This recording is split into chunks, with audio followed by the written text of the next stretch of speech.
Ulu. Më qasë gërdishë, ulu. Ashtu, qeshtë, ngreni dur lartë, ashtu.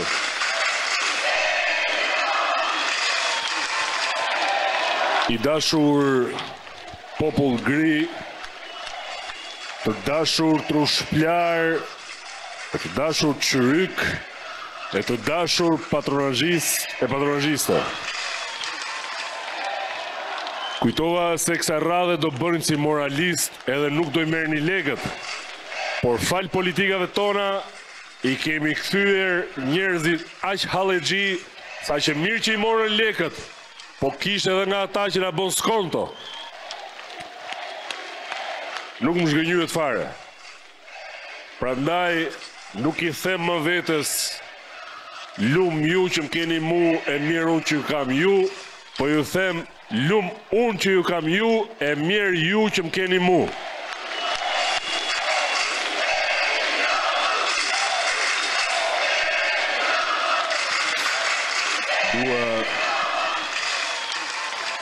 Dua ta filloj me një falënderim të madh. Ama ullu tash që ullu. Dua të falenderoj veten time që nuk realizova asgjë, e nuk ju dhash asgjë dhe prap fitova. E Tirana, Në mgoja. Falenderoj vetën time që edhe pse kam gjysmën e bashkëpunëtorëve në burg, edhe pse talla atë që s'thuhet me atë Europa në 2030-ën, ju më dhat 11 mandate.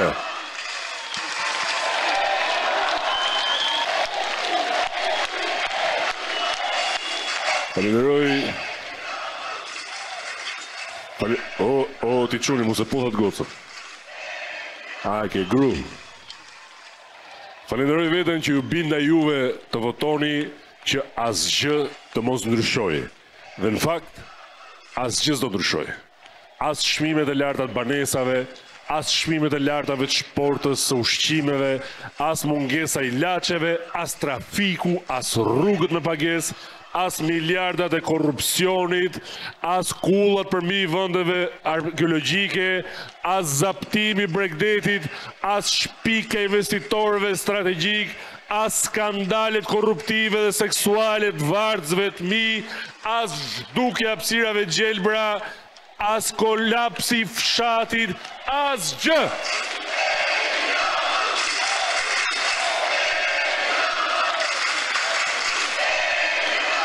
E duke parë që shumica juaj ndihet mirë kur ndihet keq, premtoj solemnisht në këtë shesh që çdo gjë do bëhet 2 fish më keq.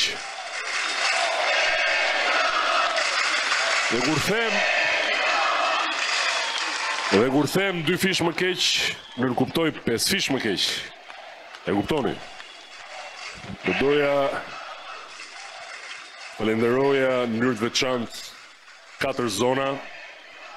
Spari fshatin artist Hotolishtit që protestoi me arkivol për muaj të tërë, ajo rruga që na laj ashtë rrugë, ajo po ju që po na shkatroni cilësinë e jetës, dhe ja ku jemi, më votuan 85%.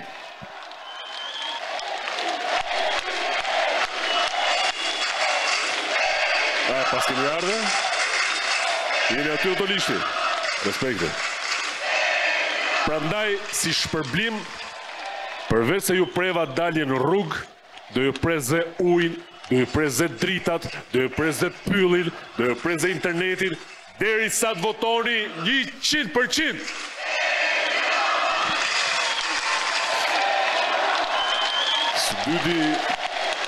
Së dyti, dua të falenderoj fermerët e Lushnjës që pasi bën protesta duke derdhur qumshin në rrugë dhe ato prodhimet bujqësore, më votuan mbi 85%. Si shpërblim, juve brenda 2030-s do ju jap nga i teleskop që natë për natë shihni rrugën e qumshit lart në qiell, dhe çdo rrugë Lushnjës do ja shtroj me kastraveca, qershi dhe domate. Edi Rama, o Bravo Shion. Spredi duhet falenderoj tragjasin ton me tradita, që u ankuan e protestuan e u përplasën me policin, edhe blokua dhe rrugën për ujë që u amori qeveria, por prap na votut masivisht si qequa. Ju premtoj që po edhe dhive, deleve, kecave, qingjave, cjepërve, lobve, gomerve, doja u bleni ujnë me shishe plastike.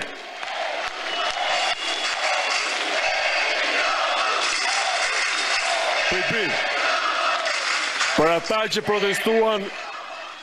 protestuan kundra me 2.000 lekë vjetra do jetë një shishe vogël plastike ujë, kurse për gjithë servilat falas.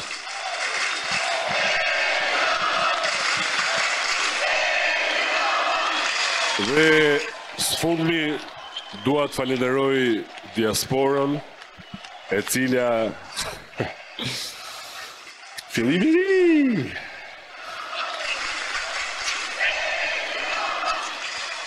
e cila mendoj se do voton të e lirë, por harroj që e ka familjen këtu.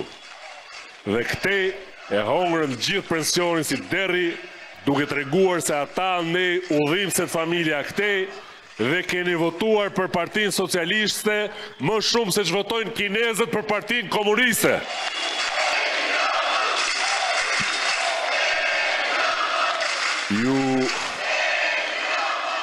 Ju falenderoj edhe një herë nga thellësia e cinizmit tim. Tani çoni gjithë bashk për himnin e fitores. Hajde, çoni dhe ju.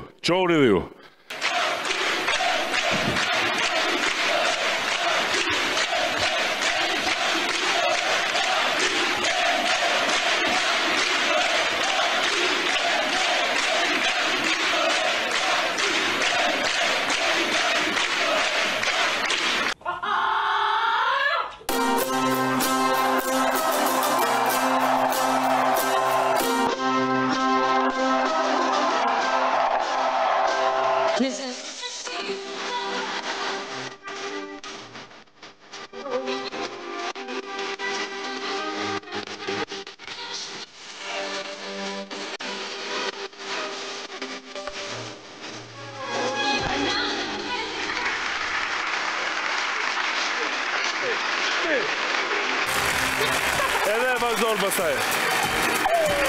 Mirë mbrëma. Kisha shumë koka ndjerë një emocion të tillë. Mishi Kokër kemi që kur ishte festivali, Mishi Kokër vazhdon ende. Bravo. Dhe me thënë të drejtën, pas një fillim jave me nota funebre në gjithë Shqipërinë, duhet thënë që të paktën në Zvicër ndodhi diçka për cilën jemi të gjithë krenar, që jemi shqiptar, është ky momenti që jemi të gjithë kuqezi e tij. Shkodra Elektronike ndezi skenën e Bazelit dhe u kualifikua në finalen e Eurovisionit që do të zhvillohet nesër. Dhe që urojmë shumë suksese. Votoni njerëz, do të përgjigjet ata që na ndjekin nga jashtë në këto momente, votoni. Po, votut për këta. Votoni dhe për këta të shi. Por, më në fund, u bën lajm në Europë, jo për zyrtar të arrestuar, as për zyrtar të arratisur, as të betisur, por për art. Më në fund duhet thënë, eksportuam pak muzikë, se ngelëm duke eksportuar student, infermier, Baçevan kanabisi. Po edhe doktor, edhe inxhinier, edhe elektroaut, edhe gomist, por nuk jam gjë pa eksportuar, ç'a bësh, ë? Kjo tregon mirëqenie. Po, që ne vërtet mund mos jemi një shtet funksional, ë? Le ta pranojmë këtë, ama mund mos kemi edhe institucione që funksionojnë siç duhen, por kemi ende si popull emocione. Si e bëra atë ka zemrën e mirë, është njeri i mirë. është veç bukur. Dhe këto emocione fatmirësisht i kemi ende si popull, derisa qeveria t'i taksoj. Por edhe pse atje po zhvillohet Eurovisioni, absolutisht duhet ta themi që Bazeli nuk mund të jetë epiqendra evropiane. Po si mund? Po të lutem, epiqendra evropiane për momentin është absolutisht Tirana. No question. Dhe sigurisht me samitin e komunitetit politik europian. Po, ikë mëse në shkallut me këtë epiqëndra Po të kështë lumtur, more. Epiqëndra e botës për momentin. Po në ka ardhe epiqëndra në majtë hundës, më dojnë, dua në një epicepi, në një epiqoshe, në një epi mbrapa, epi fund, epi Gilgameshit. Nga deni mërë? Nga deni? Më falë, tani po tani ky joni për ato epiqëndër jeton. Po jeton a i, më i përsitojmë në Shpun kam unë me ta. Po më dëgjo deri në fund, le të paralizohet pak qyteti. Se s'bëhet nami tani dhe ti si bën. Ja, 2 ditë do bllokosh, do rish pa punë, nuk do lëvizësh fare, biles as nga dhom. Rri kështu që ti je gati, se si dihet. Kështu fillojnë gjërat, si fillim 2 ditë, pastaj do vazhdoj. Edhe ju që keni bler biletat për Ninas, çaj ju gjeti se nuk erdhe 2 ditë në shtëpi tuaj. Po rri robi 2 ditë në fush kruj, bulqiz, puk, has, prit 2 ditë, se su bë qameti. Ke çaçosh mirë, muze, kulturë. Pastaj, ju që akoma se keni marrë veten nga Giro d'Italia. Hop, vjen samiti. Ha? Unë për shembull dojna për të ardhur në punë, jam nis që të martën dhe i rash nga bulqiza. Që më rrita sot. Bukurisht. Një përvoj jetë. Një eksperiencë pa, besoj e nisur mbrëm. I lutem qeverisë bllokojeni çdo muaj. Ti do thua shqyr Flor që delegacionet nuk çojnë te nga fresku më. Po jo, po të shkretëve do ishin thyer brinjët si atyre ciklistëve të Giro d'Italia. Jo, fatmirësisht jo. Vinë me makina këta. Vinë me makina, po. Amortizator. Edhe pse është periudhë Eurovisionesh, Eurosamitesh, Eurozgjedhjesh të blera jo vetëm me euro por edhe me dollar, abuzimet me postet nuk kanë të ndalur, nuk duan t'ia din fare, sepse këtë javë në rrjetën e Piranës tonë, zotit Edon Kuqi, ose siç e thrasin ambasada amerikane, your love red. Your love Edon. Po, Edon Kuqi, po. Dhe di çfarë mendje ke. Në rrjetën e zotit Your Love Red, ka rënë vetë kreu i ARSH-s, i autoritetit rrugor shqiptar. Që siç do e shikoni, nuk ka pikë autoriteti as dinjiteti, në shkuan për ta pyetur për rrugën në Shkodër, ai na doli Lushja. Po ja, ty është. Po, për fushat, më për fushat. Dhe bashkë me Lushën dolën dhe catë palara të tjera që i ka zbuluar El Feño Rojo, për fundet latine.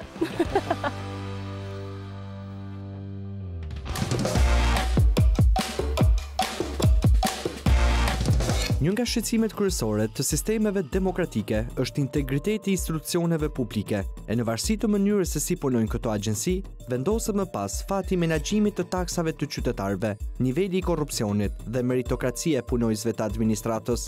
Dhe ndonjëherë jo vetëm cilësia e qeverisjes, por edhe deformimi i vullnetit të qytetarëve përmes votës. Për të kuptuar se si funksionojnë fijet e pushtetit, punojësve të administratës, paras dhe interesave të sektorit privat, le të shohim një rast flagrant me vetë drejtori në autoritetit rrugor shqiptar, një nga institucionet që ka buxhetin më të madh të prokurimeve publike në Shqipëri.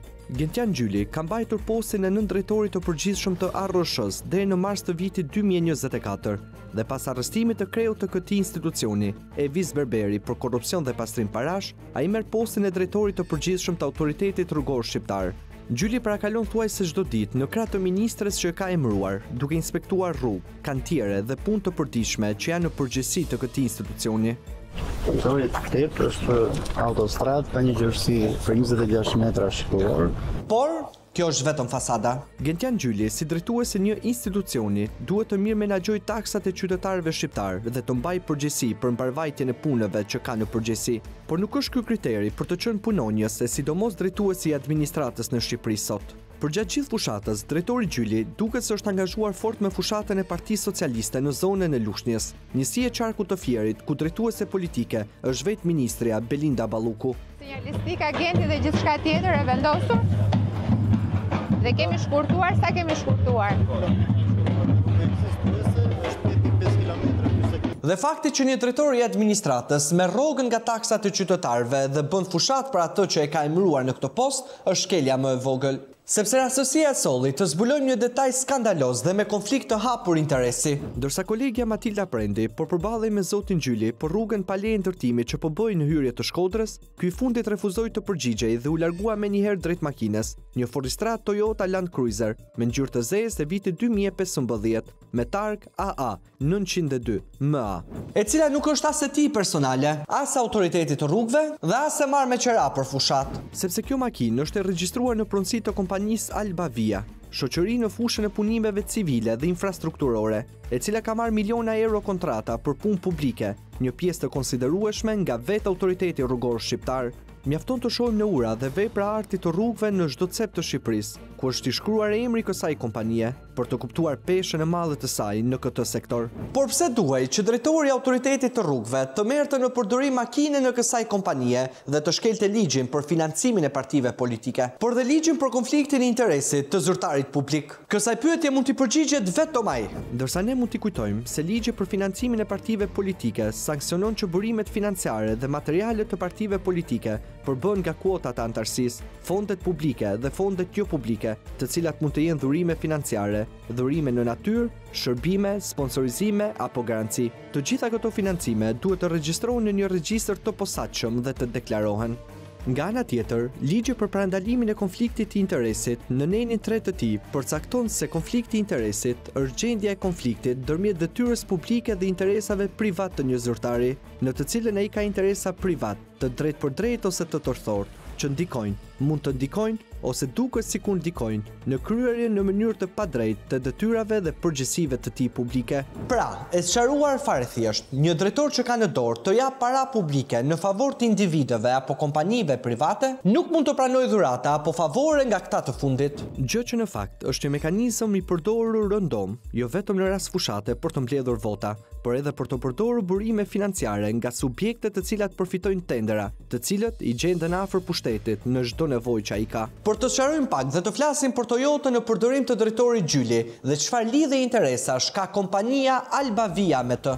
Kjo kompani që zotërohet nga Shkëlqim Rakipaj me 48% të aksioneve dhe Hasan Afizi me 52% të kotave ka marrë në total nga viti 2019 deri më sot 46.4 milion euro nga kontratat publike, ku plot 44.5 milion euro janë fonde të dhëna nga autoriteti rrugor shqiptar. Si operatori vetëm, Albavia ka marrë 3 kontrata nga autoriteti rrugor shqiptar me vlerë 30 milion euro, njëra për plotësimin e punimeve dhe rrugët lidhse në Unazën Lindore loti 2, me vlerë 10 milion euro pa TVSH në janar të vitit 2022, një tjetër për ndërtimin e rrugës Berat Ballaban me vlerë 18.4 milion euro pa TVSH, e fituar në maj të vitit 2023, ku zoti Gjyli ka mbajtur postën e nëndrejtorit të ARRSH-s, dhe e fundit në nëntor të vitit 2024 për plotësimin e punimeve të segmentit Çukët-Çapllok me vlerë 3.35 milion euro pa TVSH, ku zoti Gjyli është ai që ka shpallur garën dhe ka firmosur kontratën.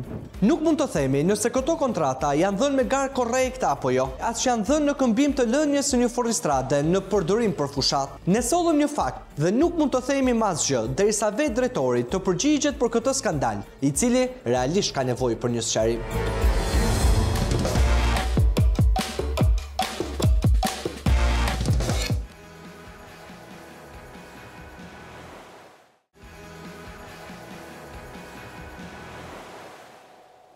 Vitin e kaluar 20 vjeçari nga Devolli, Ermes Hoxhalli, ishte ai që shkaktoi tërmetin në Ministrinë e Arsimit, ku të gjithë e dinin që ishte mbesa më e famshme e Shqipërisë, Klea Rama. Siç e thot dhe himni i Piranjave, koha nuk është me maskareve, koha është e mbesave të maskareve. Kujtojmë që Klea Rama, mbesa që nuk ekzistonte, lëshoi certifikata, firmosi dokumente në emër të ambasadës amerikane dhe vuri në lojë gjithë kupolën e arsimit shqiptar.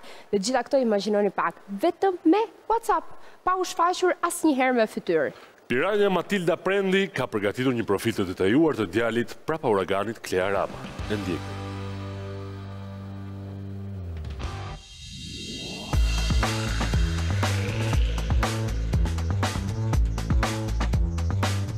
Keni menduar ndonjëherë se cili mund të jetë mashtrimi perfekt? Në fakt, janë shumë dhe vështirë të gjesh atë që mund të fitojë në këtë kompeticion personash që genialitetin e kanë vënë në shërbim të së keqes. Një prej tyre është falsifikatori i famshëm Frank Abagnale, i njohur edhe nga filmi Catch Me If You Can, interpretuar nga Leonardo DiCaprio.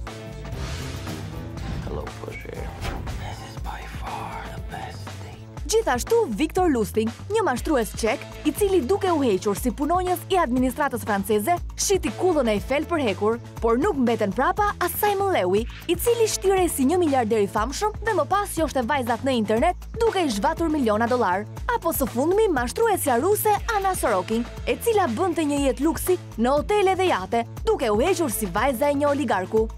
Ndërkohë në Shqipëri, mashtrimi më i madh janë padyshim firmat piramidale, ku Sudia Xhaferi apo Vebia Limuça, individ deri atëherë fare të panjohur, zhvatën kursimet e mira shqiptarëve me të famshmet skema piramidale. Gjë që shkakton revoltat e vitit 1997, të cilat çuan në rënjën e qeverisë. Por sot, megjithse kohët kanë ndryshuar dhe metodat janë sofistikuar, sërish ka individ, grupe apo edhe institucione që bie në graskën e mashtrimit perfekt. Dhe ne sonte do të tregojmë një rast të tillë që kaloi pa shumë bujë mediatike, por që arriti të vinte në lojë sistemin ton arsimor në një emër të vetëm, Xhea Rama. Mashtrimi nën emrin e të ashtu quajturës mbeste kryeministrit Rama nisi 2 vite më parë, kur në Ministrinë e Arsimit arriti një email përmes të cilit kërkohej bashkëpunim për një projekt. Kjo mbes deri atëherë krejt e panjohur për kryeministrin pretendonte se jetonte në SBA dhe se u thiqte projekti në fjalë në të cilin donte të përfshinte shkollat shqiptare me qëllim që në të ardhmen nxënësve t'i ofroheshin mundësi studimi në Amerikë. Do të ishte vërtet e bukur nëse i gjitha nuk do të ishte një sajes nga një person që për kohën ishte ende i panjohur. Sepse në fakt asgjë nuk ishte reale.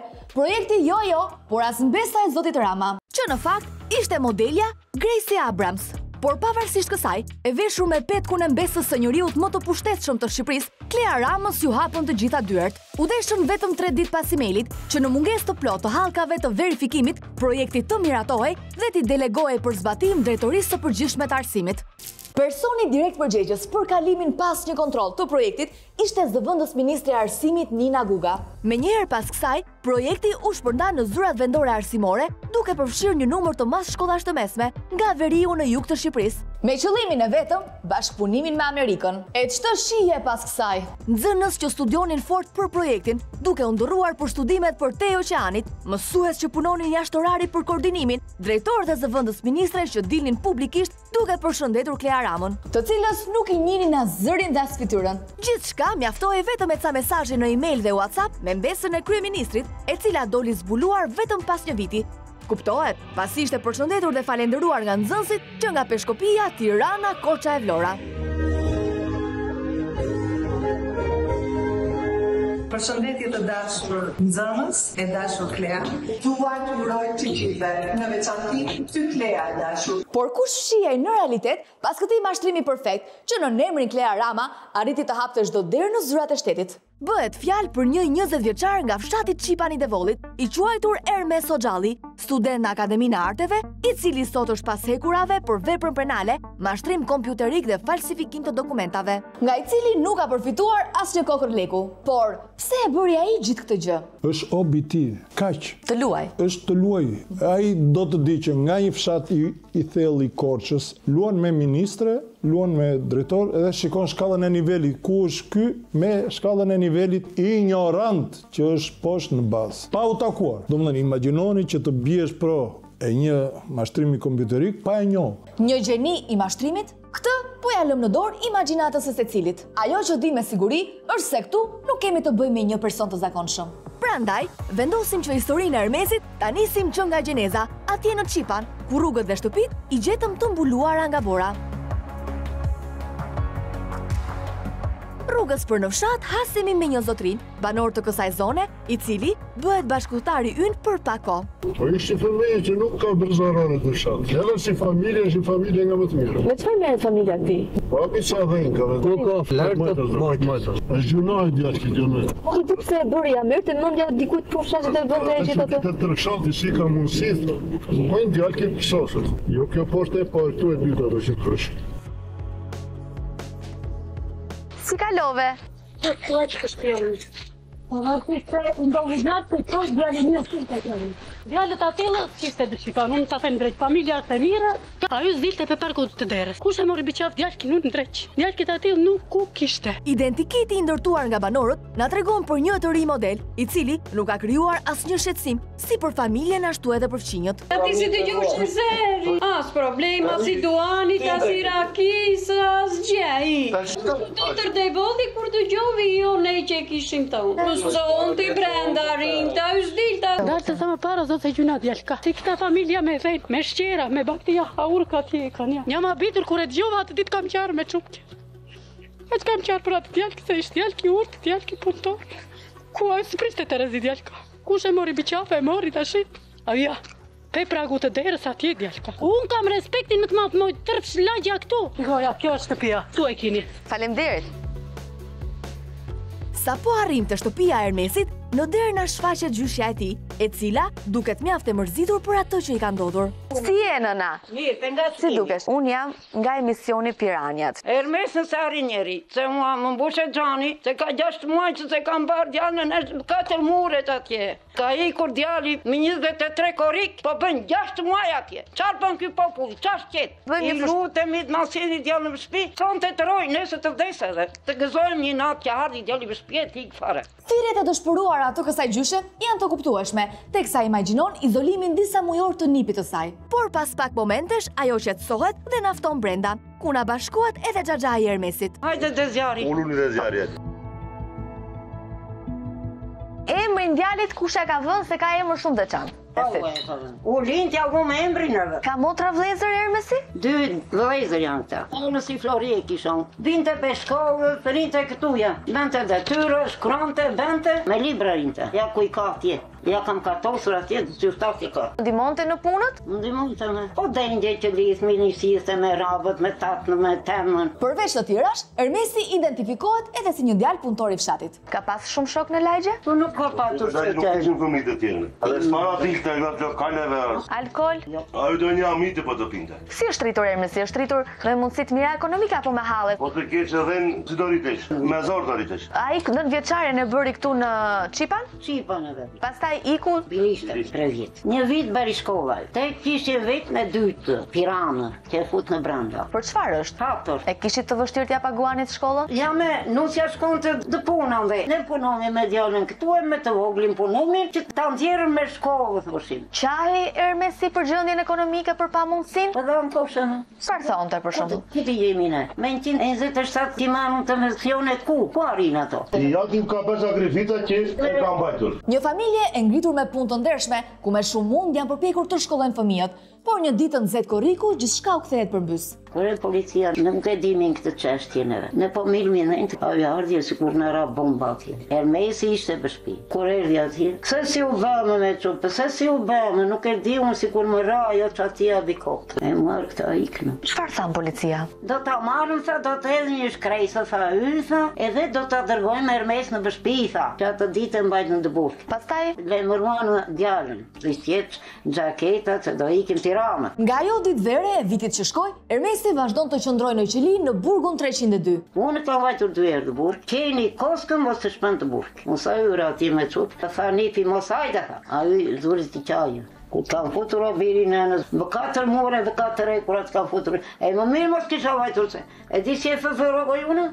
Si kur vajt atje. Kuptohet qartë që këto pamje të trishta, për fat të keq, do t'i mbeten gjatë në kujtesë kësaj gjysheje. Por, a kishte nuhatur dikush nga familja që diçka nuk shkonte me Ermesin? Nuk dim gjë. Tashi nuk u di gjë, unë po të thonë në u habit më kur ardhe e muarë, si ka mundësi. Unë nuk u mbajnë të bekem me trup, që ku më ka i kur djali. Më ndri dhe trupi, kur në për djallet, se unë e kam rritur vetë atë. Portreti i Ermesit është kompletuar më së miri nga gjyshja e tij. Sipas saj kemi të bëjmë me një 20 vjeçar, jeta e së cilit ishte e ndarë mes punëve të fshatit dhe librave. Kjo përforcohet edhe nga mamaja e tij, për të cilën Ermesi ka qenë gjithmonë një model për të ndjekur fëmijë i rregullt që nuk i ka sjell asnjëherë shqetësim familjes. Unë djalin e kisha në shkollë, e rritu me vështirësi, në punë, në fshatra, punojmë. Djali vinte edhe me dhejnë, djali vinte grite dengje, unë iknja punonjat, i fiqte bukën të saj, i vinte lavantriçe, më kupton. Ai grite këtu se nuk dinte, as të pinte kafera, as të shoqëroheshe. Kam bërë, shpresë për unë si gjë. Gabimin që ka bërë, ai po e vuan. Kur e mësuat këtë gjë që ndodhi? Kur erdhi të morën djalin, nuk e kra djalin, siç e morën zonë ato për televizor, më kupton. Ai isha kriminal. Ju kishit mundësi t'i ofronit një laptop, kompjuter, t'ia blinit këtë gjëra? Unë ato kam punuar e kam blerë. Sa telefona i keni blerë ose sa kompjutera? Një telefon e kishte ai, një më ka dhënë zonja mua, ka merrë nga Zvica, e ka marrë djali e mbante atje, dhe kur ja morën ata, djali blevi telefonin tjetër. Kërkonte shumë shpenzime në muaj Ernesi? Normale për të ngrënë sa ju atje s'kishte ku të gatuante, ante jashtë dhe qiranën dhe rroba që blinim neve. 210 euro paguaj qiranën, mund të merrte edhe 100.000. Nuk punonte djali. Jo. Një jetë plus sakrifica e prindërve për të siguruar një të ardhmen ndryshe djalit të madh, i cili i kishte hyrë rrugës artit. Ne jemi shumë të stresuar. Ti e prisje që të ndodhte kjo gjëja? Bënte mashtrime këto skema?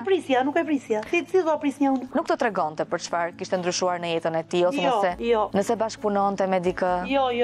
E ke ndjerë që është me januar veçuar vitet e fundit? Jo. Më mirë dia ju, unë s'digja. Rinte me orë të tëra në dhomë vetëm për të mësuar? Përgatitej shumë? Të rinte në kuzhinë ku rrim neve. Të gjithë vetë takoj, çfarë bën si je, më kupton. Normale ndia të mungesën. Çfarë të thotë? Si ndihet aty? Është i mërzitur apo? Normale, kërkon shkollën të gjitha. Por t'u rikujtuar edhe një herë, para se të arrestohej, Ermesi ishte në vit të parë në Akademinë e Arteve për art skenik. Por kjo nuk ishte ëndra e tij që në vegjeli. Kur ishte e vogël shej për gazetari, për pastaj në shkollë kur vajti fillovi që këtu me këto teatrat edhe hyri në qef arti. Bente kështu teatra këtu në Korçë, e ka dhënë televizori. Edhe që atëre pastaj lindi dëshira për këtë. Ju, besoj jeni një nënkrenare për Ermesin për gjithë rrugtimin e tij apo jo? Normale se jam krenare. Ju ka zgënjur pak ky veprim? Nuk e di. Krenare jam, domethënë se kisha një djalë të urtë, të sjellshëm, më kishte sjellë çeshtim në shtëpi, në shkollë. I mendoj që i ka bërë gjitha vetë apo ka pasur bashkëpunëtor? Nuk u di gjë zonjë, nuk di gjë. Për të mësuar më shumë rreth këtij 20 vjeçari, do të shkojmë aty, ku ai ka hedhur hapat e parë të edukimit.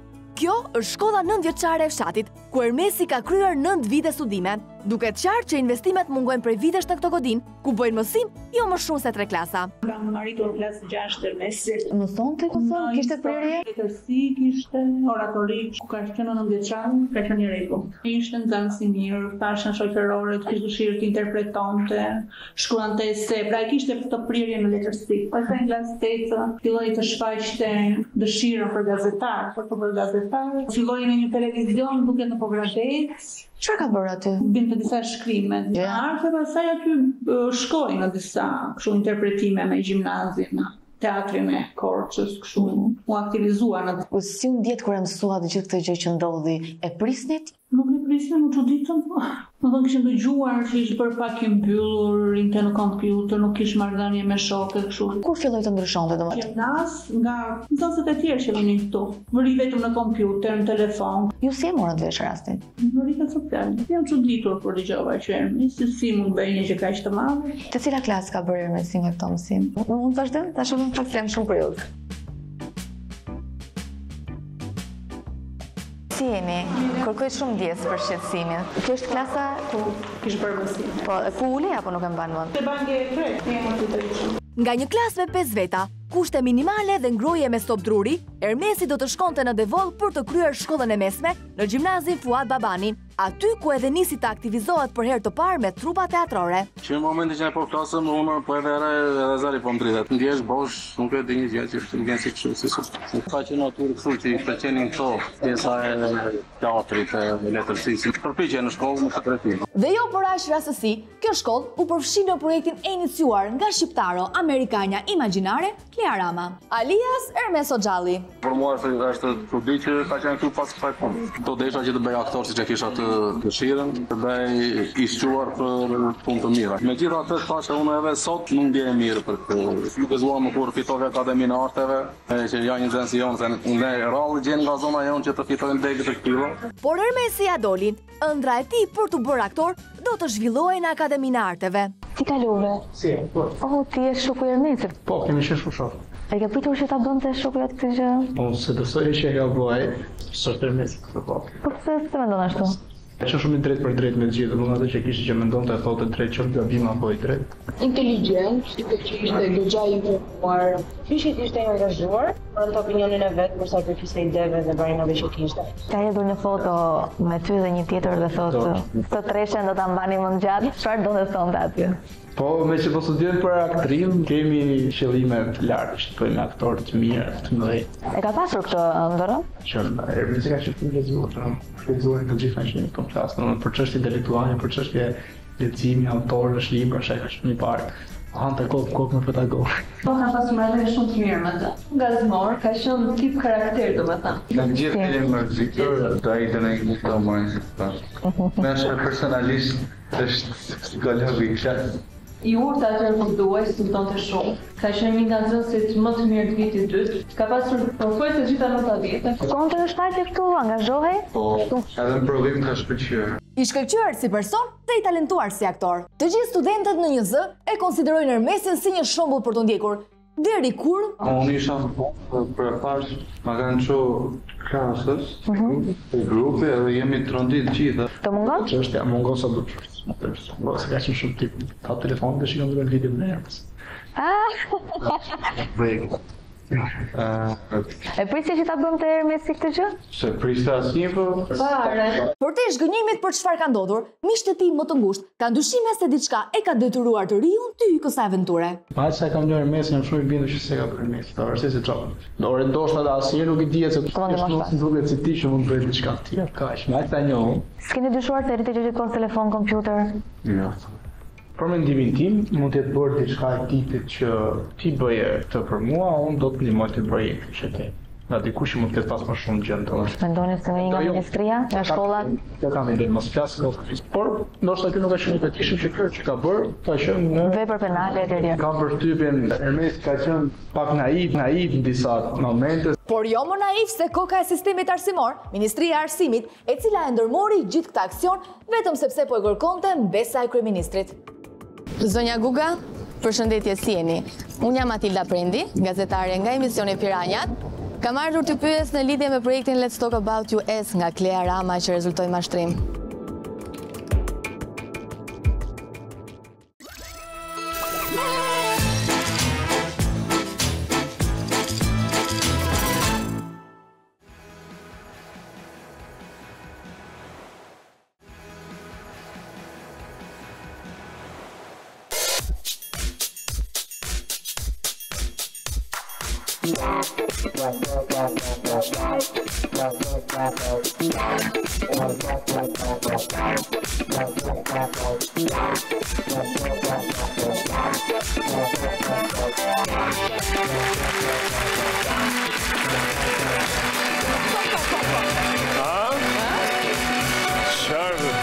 Një duhet rokitje për velina tona.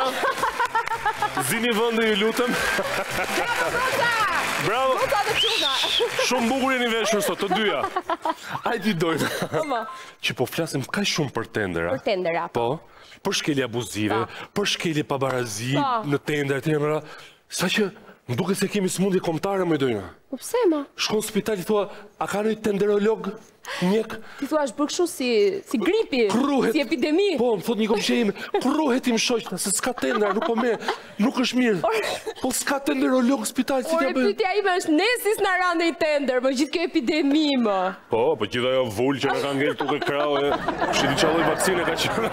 Do të thëmë Flor që tenderat janë skandalet më të mëdha, ku bën edhe vjedhjet më të mëdha, kështu që s'kemi fajne tani. Jo, s'kemi fajne, natyrisht. Por, harrojmë që skandalet kanë ekzistuar edhe para se të shpikej tenderi. Kjo është vërtet, i kanë paraprirë tenderit. Dhe ne sot do flasim për mëmën e tenderit.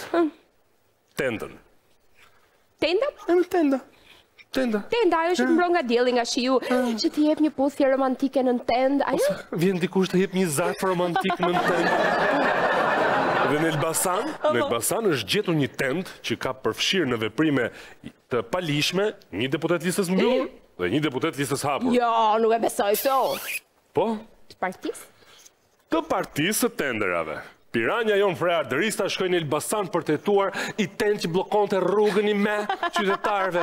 E aty u zbulu që tenda të bafsha ishte maja icebergut shkelit abuzime. O si kënë turp nuk ra... Po mi ma këtë frejardi, nuk e dita, meret me këto punë, nuk sjell një ballokume këtu, bëjnë një gjë të mirë, po që ka këto më që vetëm gërmone. Nuk të gjetë halët e botës, po merë më djelë me halët e tuja. Sigur ajo imrintare, jo frejard. Gërmoj tari, gërmoj, për më në qërin ngordhur gjeti abuzime. Kështu është kur gërmon. Nuk i diet asnjëherë se çfarë gjen, prandaj më mirë mos gërmo fare. Gërmon çik më në jug, gjetën naf. Tarja gërmoj këtu gjeti skandali dhe më të mëdha. Ndjekim tarën ton. Frardin.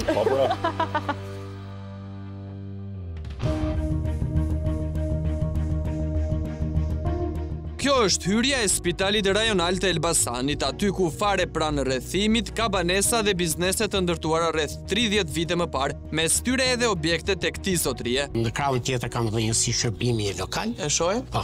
Zotria e cili na hapi dyert e shtëpisë për të ndarë me ne hallin e tij është Aqif Hoxha, i ardhur 35 vite më parë nga rrethinat e Elbasanit në qytet, aty ku vendosi të krijojë jetën bashkë me familjen dhe krahas banesës disponon edhe një biznes familjar. Lokali ka dalë nga ana e spitalit, këtu është problemi jonë. Kur Aqifi thot problemi ynë, nuk e ka fjalën vetëm për shtëpinë e tij, por edhe për fëmijët. Pasi në këtë zonë të Elbasanit, paligjshmëria është ulur këmbë kryq duke prekur disa familje. Në 2017, spitali bën rrethimin e tij dhe ne në mezi si hapësirë vetëm kjo. 7 metra që e kemi fituar me gjyq në gjykatën e apelit Durrës. Spitali pretendonte që kufiri është ngjitur me godinat tona. Gjyqi vendosi që të krijohet një hapësirë për 7 metrash. Bëhet fjalë për këtë mur rrethues, i cili pas gjyqit të vitit 2015, ku gjykata e Durrësit vendosi pavlefshmërinë e lejes së ndërtimit nga Bashkia Elbasan, sërish u bë, por duke respektuar distancën nga bizneset dhe banesat aty pranë. Dhe këtu nisi kalvari i problemeve për 6 familje në atë zonë. Ne merrem të izoluar, sepse fëmia jonë me lejen e bashkisë ndërtuan një penalizimi.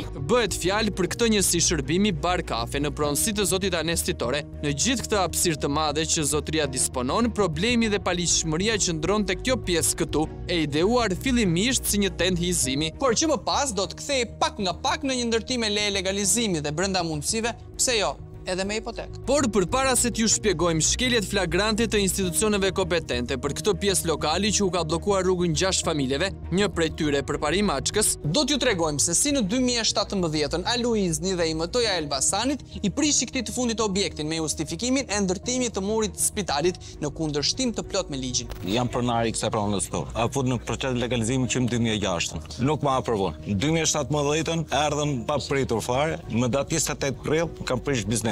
Po komplet këtu. Arsyeja ka qenë se ke hyrë në territor spitalit, kur ne kishim fituar gjyqin për vendosjen e murit. Pas gjyqit të fituar nga paditësit në vitin 2015 për pavlefshmërinë e ndërtimit të murit të spitalit, më datë 20 prill 2017, IMT-ja i kërkon Aluiznin të Elbasanit skualifikimin nga procesi i legalizimit të disa ndërtimeve në lagjen Haxhias, ku një prej tyre ishte objekti përpari Maçkës, me arsyen se në territorin e spitalit do të kryej investim publik. Më datë 25 prill Aluizni vendosi përjashtimin nga legalizimi të objektit të sipërpërmendur. Dhe të nesërmen, pa u plotësuar 24 orë, IMT-ja me fadromat e saj prishën pa asnjë paralajmërim apo njoftim objektin e zotit Açka. Ky i fundit paditi në gjykatë institucionin e Aluiznit dhe IMT-s së Elbasanit për veprime të paligjshme dhe gjykata me datë 5 dhjetor 2018 i dha të drejtë, pasi ekspertët sqaruan qartësisht se distanca e objektit nga muri është 7.55 metra, duke mos patur mbi vendosje me territorin e spitalit. Varet se si u janë dukur këto 7.5 metra IMT-s Elbasanit, ndoshta si kanë matur mirë se vështirë të gabojnë ata. Dhe për te ironisë që të tilla institucione meritojnë pakur fare hezitimi, përmendim se në arsyetimet e ekspertëve të gjykatës sqarohet se kur ka një vendim të formës së prerë për pavlefshmërinë e lejes së ndërtimit të këtij muri, nuk mund të kërkohet nga IMT-ja skualifikimi i objektit nga procesi i legalizimit me arsyen e investimit publik. Ndaj një nga pikat e vendimit të gjykatës ishte detyrimi i Aluiznit për të vijuar procedurat për legalizimin e objektit të zotit Açka. Por kjo vetëm në letër, sepse ky i fundit sot e kësaj dite, jo vetëm që nuk ka marrë lejen e legalizimit, por ende nuk është dëm shpërblyer. Unë kam një biznes, që 2017. 8 vjet shikoj si katabis lokal. Shif, jam veti 5 pa punë. Momenti që ishin këta kalova dhe para infrakt, vunaj na zemër. Mirë të taksiratë që na ran. Bashkia tash na ka dhënë leje pronari të tjetër, lokalit parë, na ka bloku komplet hyrje, nuk funksionon asnjë. Mund kanë hyrë 4 metra, 5 metra mrena, aty ka dalë 6 metra jashtë. Siç e përmendëm edhe në nisje, bëhet fjalë për këtë shtesë në hyrje të rrugës, për të cilën më datë 3 prill 2018 pronari lokalit mori leje për kryerje punimesh, e më vonë leje për vendosjen e një tende hizimi, por që më pas u shndrua në një hapësirë të mbyllur me hekura e gipse. Që nga e kohë ne kemi mbetur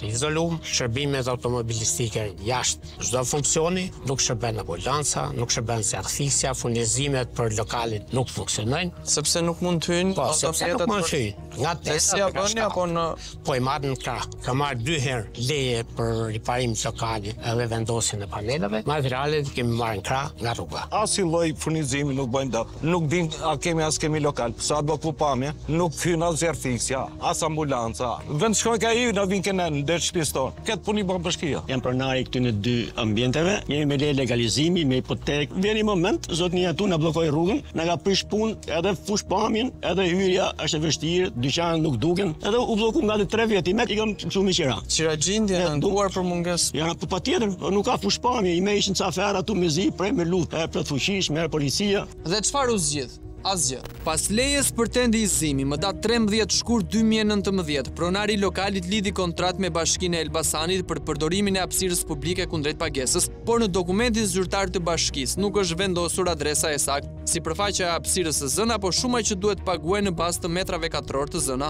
Në pikën 5 të nenit 5 të kontratës, thuhet qartë se përdoruesi duhet përdor hapësirën publike në mënyrë të tillë që të mos kufizojë, shkaktoj dëme apo të shkel të drejtat e palëve të treta. Një pikë që ai e ka shkelur me të dyja këmbët në dëm të fqinjve. Kuptohet edhe me bekimin e bashkisë. Kohë që pritet që të lirohet hapet rruga sistemohet, ato i përtrin lejen edhe kështu funksionon vit për vit. Kërkojmë drejtësi, kërkojmë që të shfrytëzojmë pasurinë tonë. Po duhet të punësojmë vetë. Kemi investuar 30 vjet, kemi qenë në migracion. Kemi baj biznes për të ushqyer si familje. Unë këtu kam punuar me familjen. Tash jemi të gjithë pa punë. Kemi baj kërkesa, ankesa. Absolutisht asnjë lloj gjaje. Bile na fajsoj. Pse kërkoni drejt? Kjo është poshtërsi, nuk e di çfarë. Me sa duket, etaloni i fjalës poshtërsi në Elbasan është krejt i ndryshëm. Sepse poshtërsi duket se është të kërkosh të drejtën tënde. Jemi 30 vjet që punojmë tu, vjen një moment, tak, ndërande. Po në fillimet e tij, patët komunikim ndoshta gjeni të zgjidhje apo fare? Pare komunikuar me atë, tha unë da bëj. Unë ku bashki, unë ku polici, i këmëtëja, qeni ti se nuk e lem, le ta baj dhe prishim, nëse u ba fakt, na ngeli aty. Ne dumt na lirohet rruga, kemi në akses për të kalu edhe makinat, edhe ambulanca, edhe zjafisja. Është rrugë, la për rrugë. Të dëmtuarit në gjithë këtë histori kanë bërë 10 kërkesa dhe ankesa, drejtuar kryetarit të bashkisë Gledian Llatja, prefektit IMT-s, por asgjë madje sipas kësaj të fundit në përgjigje që mban datën 16 dhjetor 2021, objekti nuk prishet pasi pronari disponon leje shfrytëzimi dhe paguan taksa. Por kjo është e pasakt, sepse në pikën 6 të kontratës thuhet qartë se përdoruesi duhet të shmang pengimin e qarkullimit të mjeteve dhe siç shihet në këtë pjesë mund të kalojnë vetëm këmbësorët. Sa i takon nenit 6 të kontratës, thuhet qartë se bashkia ka të drejtë që për interesa publik të vendosë ndërprerjen e kontratës përpara afatit. Dhe bashkia jo vetëm që nuk i merr parasysh ankesat e qytetarëve, por bën rinovimin e kontratës duke u tallur haptas me ta. Në këtë formë, më datë 2 shkurt 2024, bashkia njofton palën e dëmtuar se zotit Anesti Tore nuk i është miratuar rinovimi i kontratës mbi përdorimin e hapësirës publike për vitin respektiv, por 3 javë më pas, më datë 23 shkurt 2024, nën kryetaria e bashkisë Elbasanit Aulona Bylykbashi, e renditur e treta në listën e hapur të deputetëve të Partisë Socialiste për qarkun e Elbasan, ja rinovon pa marrë parasysh 5 vite sorollatje e mundime të 6 familjeve, të cilat penalizohen nga ky ndërtim. Por dhe kadastra nuk është se ka mbetur pas në këtë garë palishmërie. Kërkesa dhe ankesa të panumërta janë dërguar këtij institucioni, shkeljet ligjore të cilit janë flagrante. Sqaruam se zoti Tore gjithçka e nisi me idenë një tende hizimi, më pas rrethoi ambientin duke bërë punime duke kthyer në pergolat me gipse dhe ndërkohë që rinovonte kontratat për shfrytëzimin e hapësirës publike, e shpall objektin ndërtim pa leje dhe më datë 30 mars 2021 aplikon për leje legalizimi. Duke vënë në zbatim shprehjen popullore, tull, bëhet mur dhe më pas bëhet kalaja. Ndërkaq të friksuar për veprimet e fqinjit të tyre, të dëmtuarit i drejtohen kadastrës së Elbasanit me një ankesë për mos legalizimin e objektit dhe në përgjigjen e datës 26 shtator 2022, kadastra shprehet se përparësi në procesin e legalizimit do të kenë ata individ që kanë bërë vetdeklarime në vitet 2005-2006. Logjikisht, sipas kësaj përgjigje, përparësi duhet kishte zoti Përpari Maçka, i cili ka aplikuar që në vitin 2006. Por jo, sepse me sa duket zoti Açka nuk është militant partie, por qytetari thjesht që sheh hallin e tij. Dhe në Shqipëri, nëse nuk je me parti në pushtet, jo vetëm që nuk je me të drejtat barabarta, por mund të konsiderohesh edhe armik. Këtë ideologji e ka ndjekur më së miri ish drejtori i kadastrës së Elbasanit Adi Qose, i renditur i 4 në listën e mbyllur të deputetëve të Partisë Socialiste për qarkun e Elbasan, i cili më datë 5 nëntor 2024 firmosi lejen e legalizimit të ndërtimit pa leje në favor të zotit Tore. Një lloj nderi ndaj abuzuesit që me gjast në një moment caktuar do duhet i kthehej pas. Dhe për të kuptuar më së miri këtë punën e qokave me leje legalizimi në zgjedhjesh, mjafton të shohim vetëm muajin nëntor 2024, ku janë dhënë mbi 65 leje legalizimi. Por le të kthehemi tek rasti konkret sepse nuk ka mbaruar këtu. Sepse gëzimi për pronarjen e lokalit do të zgjaste fare pak. Pas lejes së legalizimit, ai jo vetëm që nuk do të merrte dot certifikatën e pronësisë, por do të humbiste edhe lejen, pasi më datë 6 shkurt 2025. Vetë drejtori i kadastrës Adi Qose, që tashmë me shumë gjaz do ta shohim duke ngritur kartonin në parlament, do të firmoste aktin e pavlefshmërisë absolute të vendimit të ndërtimit pa leje, firmosur po nga ai vetë në nëntor 2024, me arsyen se leja e legalizimit nuk rezulton të jetë nxjerrë në përputhje me kërkesat ligjore, dhe arsyetimin e ka vijuar duke e lënë topin ekspertit të tij, i cili pas ka gënjur, duke e cilësuar ndërtimin të lidhur pasgjithshmërisht me tokën, siç e parashikon ligji për legalizimin e ndërtimeve informale. A mos ndoshta revokimi ka ardhur nga frika se ky veprim i paligjshëm do të bëhej publik, apo mos eksperti ka ngrënë kumbulla larg syve të shefit? Më mirë të pyesim ish drejtorin Qose, tashmë deputet i Kuvendit të Ri të Shqipërisë. Zoti Qose, përshëndetje. Për ardhi nga emisioni Piranjat. Para disa muajsh, para se të jepni dorëshën nga kreu i kadastrës, keni anulluar një vendim legalizimi për një lokal në fillim të hyrjes së spitalit të Elbasanit. Ju kujtohet? Rasti është një rast shumë zyrtar, i ka gjithë informacion zyrtar, janë gjithë informacion. Si ka mundësi që anulloni veten tuaj? E kuptuat që ishte diçka e paligjshme, leje legalizim? Nuk ka lidhje fare, janë gjithë arsyet i ketë parashtruar, shkresat i ke marr, dieninë e ke, nuk do futesh. Po pse? Janë qytetarë dhe takimë, që nuk mund të vish në ambientin një selie që është zyrtar. Por e këta e kujtojnë selinë e partisë Selia e Shenjtë e Vatikanit. Në 2024 keni dhënë një leje legalizimi, e cila është aplikuar në 2021. Ka qytetarë që presin nga 2005-2006 për legalizimi dhe ju legalizoni një që aplikon 2021. S'ka lidhje fare. Në fakt po, pavarësisht se deputeti i ri e mohon. Jam pronar i kësaj pronës këtu. A fut në proces legalizimi që në 2006. Nuk ma aprovon. Dhe për t'u rikujtuar, shiheni edhe një herë përgjigjen e vet kadastrës, e cila u sqaron ankuesve se përparësi në legalizime do të kenë ata që kanë aplikuar në 2005-2006, por në realitet përfiton ai që aplikon në 2021. Megjithatë, shpejt ish drejtori i kadastrës i anulloi lejen. Por çfarë trëmbi kaq shumë zotin Qose që bëri këtë veprim të zgjuar para se të jepte dorëheqjen për të kandiduar si deputet? 77-313. Po që mund të ketë drejt Luli. Sado thonë që burgu është për burrat, ka nga ata që tremben sa i dëgjojnë emrin. Ndërsa ndryshe ka menduar kolegja e Qoses, Aulona Bylyk-Bashi, e cila ndoshta e lodhur nga firmosjet e shumta, para se të jepte dorëheqjen si nën kryetare e Bashkisë së Elbasanit për të kandiduar si deputete, i bëri edhe një nder të fundit pronarit lokali, duke i rinovuar kontratën e shfrytëzimit të hapësirës publike, pavarësisht se duke qartë se ky objekt i shkakton dëm me palëve të treta dhe pamundson aksesin e mjeteve të shërbimeve publike, por edhe atyre private për furnizimin e bizneseve me mallra dhe shërbime, një lloj siç parashikohet dhe në akt ekspertimin e datës 6 korrik 2024, përgatitur nga eksperti Dimitër Rumbullaku për gjykatën e Tiranës. E tham edhe në fillim, ish nën kryetare e bashkisë Aulona Bylyk-Bashi, e cila për më shumë se një muaj kërkoi votën e qytetarëve të Elbasanit, duket se ka qenë shumë dorëlëshuar me kontratat. Madje jo me kontrata do si do, por me tendera miliona euro që kanë përfunduar në xhepin e personave të arrestuar dhe skeduar nga SPAK. Siç është rasti i tenderit me flamur të kuq për shërbim dhe pastrim të disa njësive administrative të Bashkisë Elbasan, ku më datë 13 nëntor 2023, Sonja Bylyk-Bashi firmosi për të dhënë 570 milion lek firmës Viola Green, me bashkëpronar Marcel Shegën, i arrestuar në Milano nga policia italiane, pasi u kap në përgjimet e grupit të Suel Qelës, i cili sipas PAK është truri financiar i organizatës kriminale. Gjithashtu, Aulona Bylykbashi më 28 shtator 2022 ka firmosur tenderin me vlerë 1.2 miliard lek për rikonstruktimin e shkollës së mesme Konstantin Kristoforidi, një tender ky me flamur të kuq për shkak të skualifikimit të gjithë operatorëve konkurrues, edhe atyre që kanë paraqitur ofertën më të ulët. Fituesi i tenderit është kompania Bajrami në SHPK, me themelues Nazif Bajrami, në ambientet e të cilit SPA kreu kontrole një muaj më parë në Elbasan me urdhër të GKK, pasi dyshohet si pjesë e grupit të Suel Qelës. Drejtësia është fusha e njerëzve që dëgjohen më pak. I kam shumë të mira punët me drejtësinë. Ardërista nga misioni Piranja, do jeni për kraj qytetarëve nëse zgjidheni në parlament si deputete? Padyshim. Si në rastin e qytetarëve me mbiemër Raçka apo dhe Aqi Foxhës që janë ankuar disa herë pranë bashkisë për lokalin e zotit Anesti Tore në hyrje të Spitalit të Elbasanit, besoj jeni ndjen. Tash janë me mira raste në 12 vitet e mia që kam kaluar në bashki, kështu që tani nuk më kujtohet, po më njëherë sa të kalojmë. Tash e shikoj të foton, padyshim. Duhet të kujtoni, duhet të kujdeseni për të rinovuar kontratën. Duhet të kujdeseni për të çfarë nuk i firmosun kontratat e rinovimit. Është kontratë? Aulona Bylykbashi.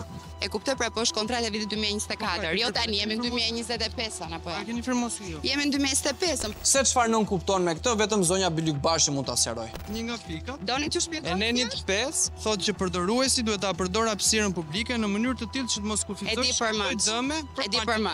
Kontratë është një kontratë hapësire publike. Edhe një herë, është një kontratë hapësire publike. Dhe do të thotë kontrata e hapësirës publike. 2 pika të një nenit të një kontrate duket se janë hiç gjë për zonjën Bylykbashi. Keni bërë shumë prokurime në bashkinë tuaj dhe keni firmosur shumë tendera. 12 vjet madje. Ju kur i firmosni tenderat, sidomos kur shpallet fituesi, i verifikoni cilat kompani janë fituese apo cili është administratori? Është padyshim, po e verifikon VKV-ja, jo titular. Po. Se keni dhënë disa tendera. Faleminderit juve. Sa po e pyetëm për tenderat që i ka dhënë personave me rekorde kriminale, deputetja e re e Elbasanit e ndërpreu bisedën me ne dhe vendosi të largohej pa na dhënë asnjë përgjigje.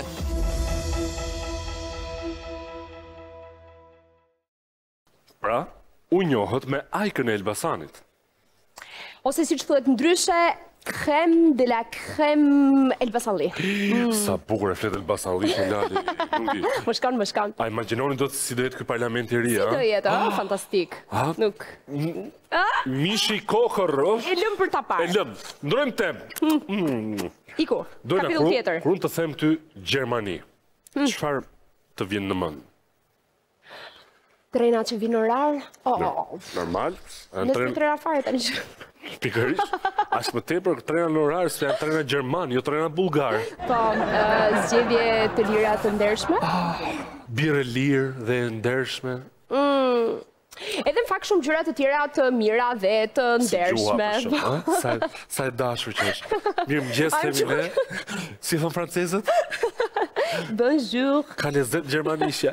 Shnel, këtë kamë të zhjë kamë të Prandaj vinë orar, prandaj vinë trenat orar. Si të mos vish në orar. Tani unë dua të bëj një thirrje shumë të rëndësishme, sidomos për shqiptarët e Gjermanisë, gjithë ju që jetoni atje, kjo është shumë e rëndësishme, sepse për shembull jeni ju një çift emigrantësh nga Gjermania? Jeni ju? Jemi, ja.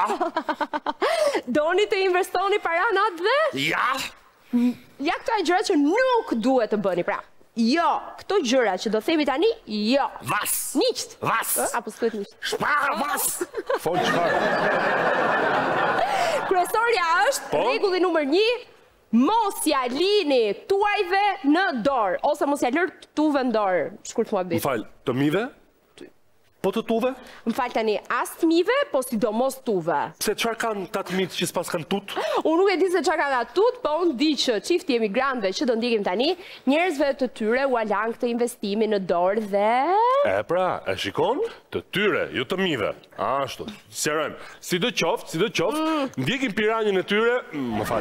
Është jona. Lorena Resulaj, që na njeh më shumë më mirë me këtë mashtrim brenda fisit.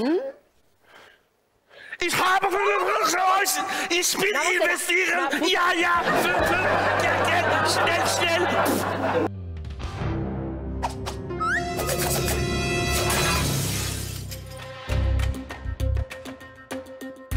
Kjo zonjë 50 vjeçare, që po del nga banesa me pranga në duar, quhet Enkeleda Vesel. Dhe po arrestohet sepse me sa duket ka ndërtuar një skem perfekte mashtrimi, duke arritur të zhvas djalin e dajës, të cilin ne konsideronte si vëlla. Gjithçka do të niste në tetor të vitit të kaluar, kur ka kontaktuar kushërira e burrit, goca e hallës, Enkeleda Vesel, që ishte një okazion për një shtëpi te Myslimshyri, 64.000 euro, dhe ne kishim kohë që kërkonim për një shtëpi për ta blerë tonë. Pagesën e parë ishte 5.000 euro dhe donte nga sot për nesër, që do me thënë mos e mbante varur dhe shtëpia të rezervohesha. Kurse të tjera ti kërkonte avash.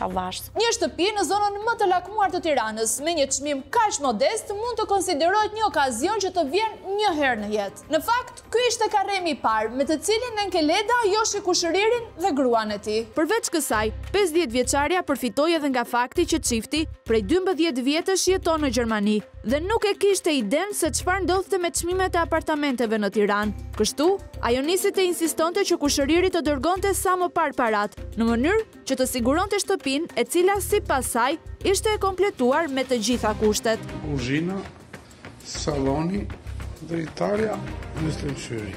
Kjo shtëpia ishte vetë kushërirës e Enkeledës? Jo, Enkeledës ishte e dikuj tjetër, e personet që ka bërë videon e shtëpisë. Si fillim na gënjeu që po ndërtonte një shtëpi private të tij, diku jashtë Tiranës, dhe pastaj doli që duhet ikte me patjetër në Amerikë, sepse i kishte dalë lotaria apo kishte një problem shëndetësor të vajzës së vet. Gënjeshtër pas gënjeshtre, saqë dukej se as vet nuk i mbante më mend. Si fillim donte diku te 18.000 euro një dorë, të tjerat tha nuk është se do ju shtrëngoj, sepse dhe un kam punët e mia dhe mi kini mua, sikur do i paguante ajo për ne, dhe ne do ja jepnim avash.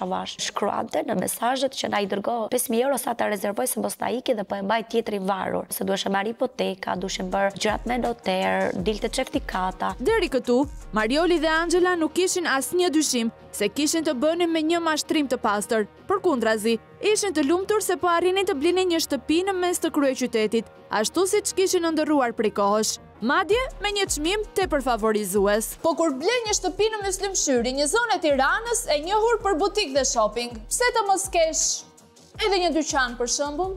Prandaj Enkeleda erdhi me një tjetër ofertë që nuk duhej humbur. Na ka thënë që në Myslimshyri, po atje ku keni gjetur edhe shtëpi, është një dyqan, është po në okazion, është diku te 18.000 euro, për momentin shiten këpuc dhe në mars ai duhet që ta mbylli dhe e keni ju. Janë, si ta thuash, një tip përjeti, dy që janë në Amerikë, është një çun Altini që është i dashuri vajzës në fjalë. Këta bëjnë shkëmbimin e lekëve për të blerë gjitha këto dyqanet e shtëpitë që ishin në okazion. Këtu, me sa duket, kemi të bëjmë me një grup të mirë organizuar, të cilët në bashkëpunim mashtrojnë qytetarët. Pa kursyer as pak edhe të afërmit e tyre.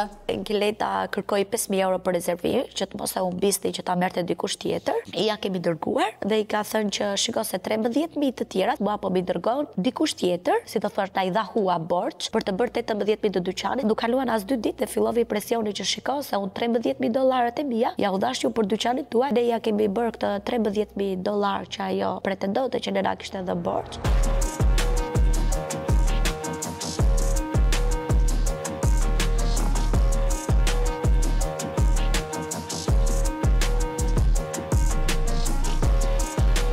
Kur erdhi në Gjermani, te ne doli që të gjitha këto bizneset i kishte Vera dhe Violeta dhe nuk binin dakord me njëra tjetër që të ndaheshin këto prona. Kjo ka 2 vjet që po merreshe me shitje blerje dhe tani po priste thjesht fitimin e saj nga Vera Karakushi që jeton në Amerikë. Me sa duket, Enkeleda ka qenë thjesht sekseria e Verës dhe Violetës, 2 biznesmeneve të fuqishme që jetojnë në Amerikë. Biznesmene apo thjesht pjesë e grupit të mashtruesve, këtë do e kuptoj më vonë. Ju e keni bërë kërkime për dyqanin, pronësit kujt ishte, a ishte realisht në shitje?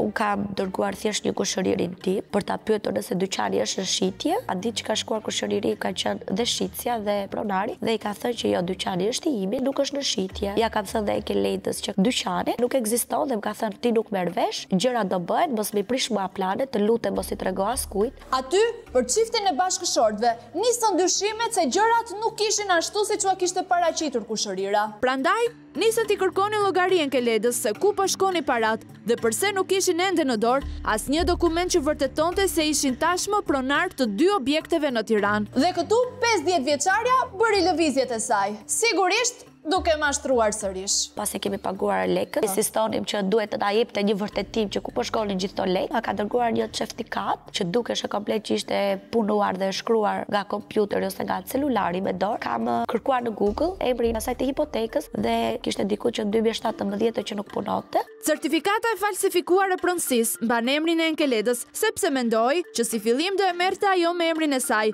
dhe pasi kushëriri Marioli të shlyente të gjithë detyrimin për apartamentin, do e merrte me emrin e tij. 37 vjeçari ja shpreu dyshimi për certifikatën kushërirës, por ajo e gjeti me njëherë justifikimin. Ajo certifikata që më dërgove nuk është bindëse. Po ajo është certifikat provizore, mëse është një emrin tim. Të bëhet një emrin tim, do bëhet saktë është certifikata. Me ta datë do regjistrohet me emrin tim. Certifikat part-time që vetëm kushërira mund të ta lëshojë. Geniale! Te dyqanit një 5.000 që ta dërgova dhe një 13 që e kishe tip atje. Një bën 18 që u blet automatikisht ky dyqani. Ato 13 do ty t'i thash borx, e të thash të kap një standin se të sa, dhe pastaj miksimu ato 13 që kapën pastaj dyqanin tim. Të blesh një dyqane dhe mos ke asnjë letër në dorë, unë çuditem. Po tash se ke bler akoma kur të vinë letra do t'i marrësh letrat Oli, me 36.000 euro që ke paguajti. Po bëhesh me shtëpi dhe me dyqan. As në ëndrat më të bukura nuk mund të imagjinoj një fat i tillë për Mariolin, i cili po merrte të gjitha siguritë nga kushërira. Mbas 15 marsit unë jam okay, domethënë që ti vdish të marrësh letra direkt. Ka qenë janar, ka qenë shkurt, po vjen marsi kur të vjen. Ai shtyte gjatë gjithë kohës. Çfarë justifikimi shpërdorte? Pse thoshte që mos hajdeni tani, hajdeni më vonë? Sepse nuk është bërë akoma ndarja e certifikatave. Vera dhe Violeta nuk bini dakord me njëra tjetrën për t'i dhënë këtë pasurinë. Për shkak se çdo para që kishte kursyer e kishte dërguar tek Enkeleda për të bler pronat, Marioli gjatë asaj kohe evitoi pagesën e taksave, duke u përfshirë në telashe serioze me shtetin gjerman. Por kjo që do të dëgjoni e ka përcen imagjinatën në këtë histori mashtrimi në dëm të çiftit. Kjo do berte një dëshpërblim për gjithë punën që i kishte bërë për t'i shitur këto dyqanet. Kur ishte te shtëpia jo, kërkonte të blinte një si tip kështjelle të vogël që kushtonte diku te 200.000 euro. Enkeleda tha se unë dua këtë sepse mua në këtë datë më dërgoi Vera të gjitha lekët, ti merre në emrin tënd dhe kur unë të jap lekët, do më futesh dhe mua në pronësi të kësaj ndërtese. Me këto para që do t'i merrte si shpërblim nga Vera, Enkeleda pretendonte se do të ndihmonte Mariolin që të shlyente detyrimet e taksave në Gjermani dhe gjithashtu të blinte kështjellën, e cila u rezervua nga kushëriri i saj. Kjo shumë e madhe që do t'i shpëtonte jetën të gjithëve do të kalonte në llogarinë e 37 vjeçarit brenda datës 19 mars. Por kuptohet, nuk erdhi kurrë. Për shkak të kësaj, Mariolit ju konfiskua edhe makina nga shteti gjerman. Vera ka bërë një çek që nga Amerika, duke qenë se nuk ja dërgonte dot Enkeledës nga Amerika këtu në Shqipëri, na i ka dërguar ne me foto.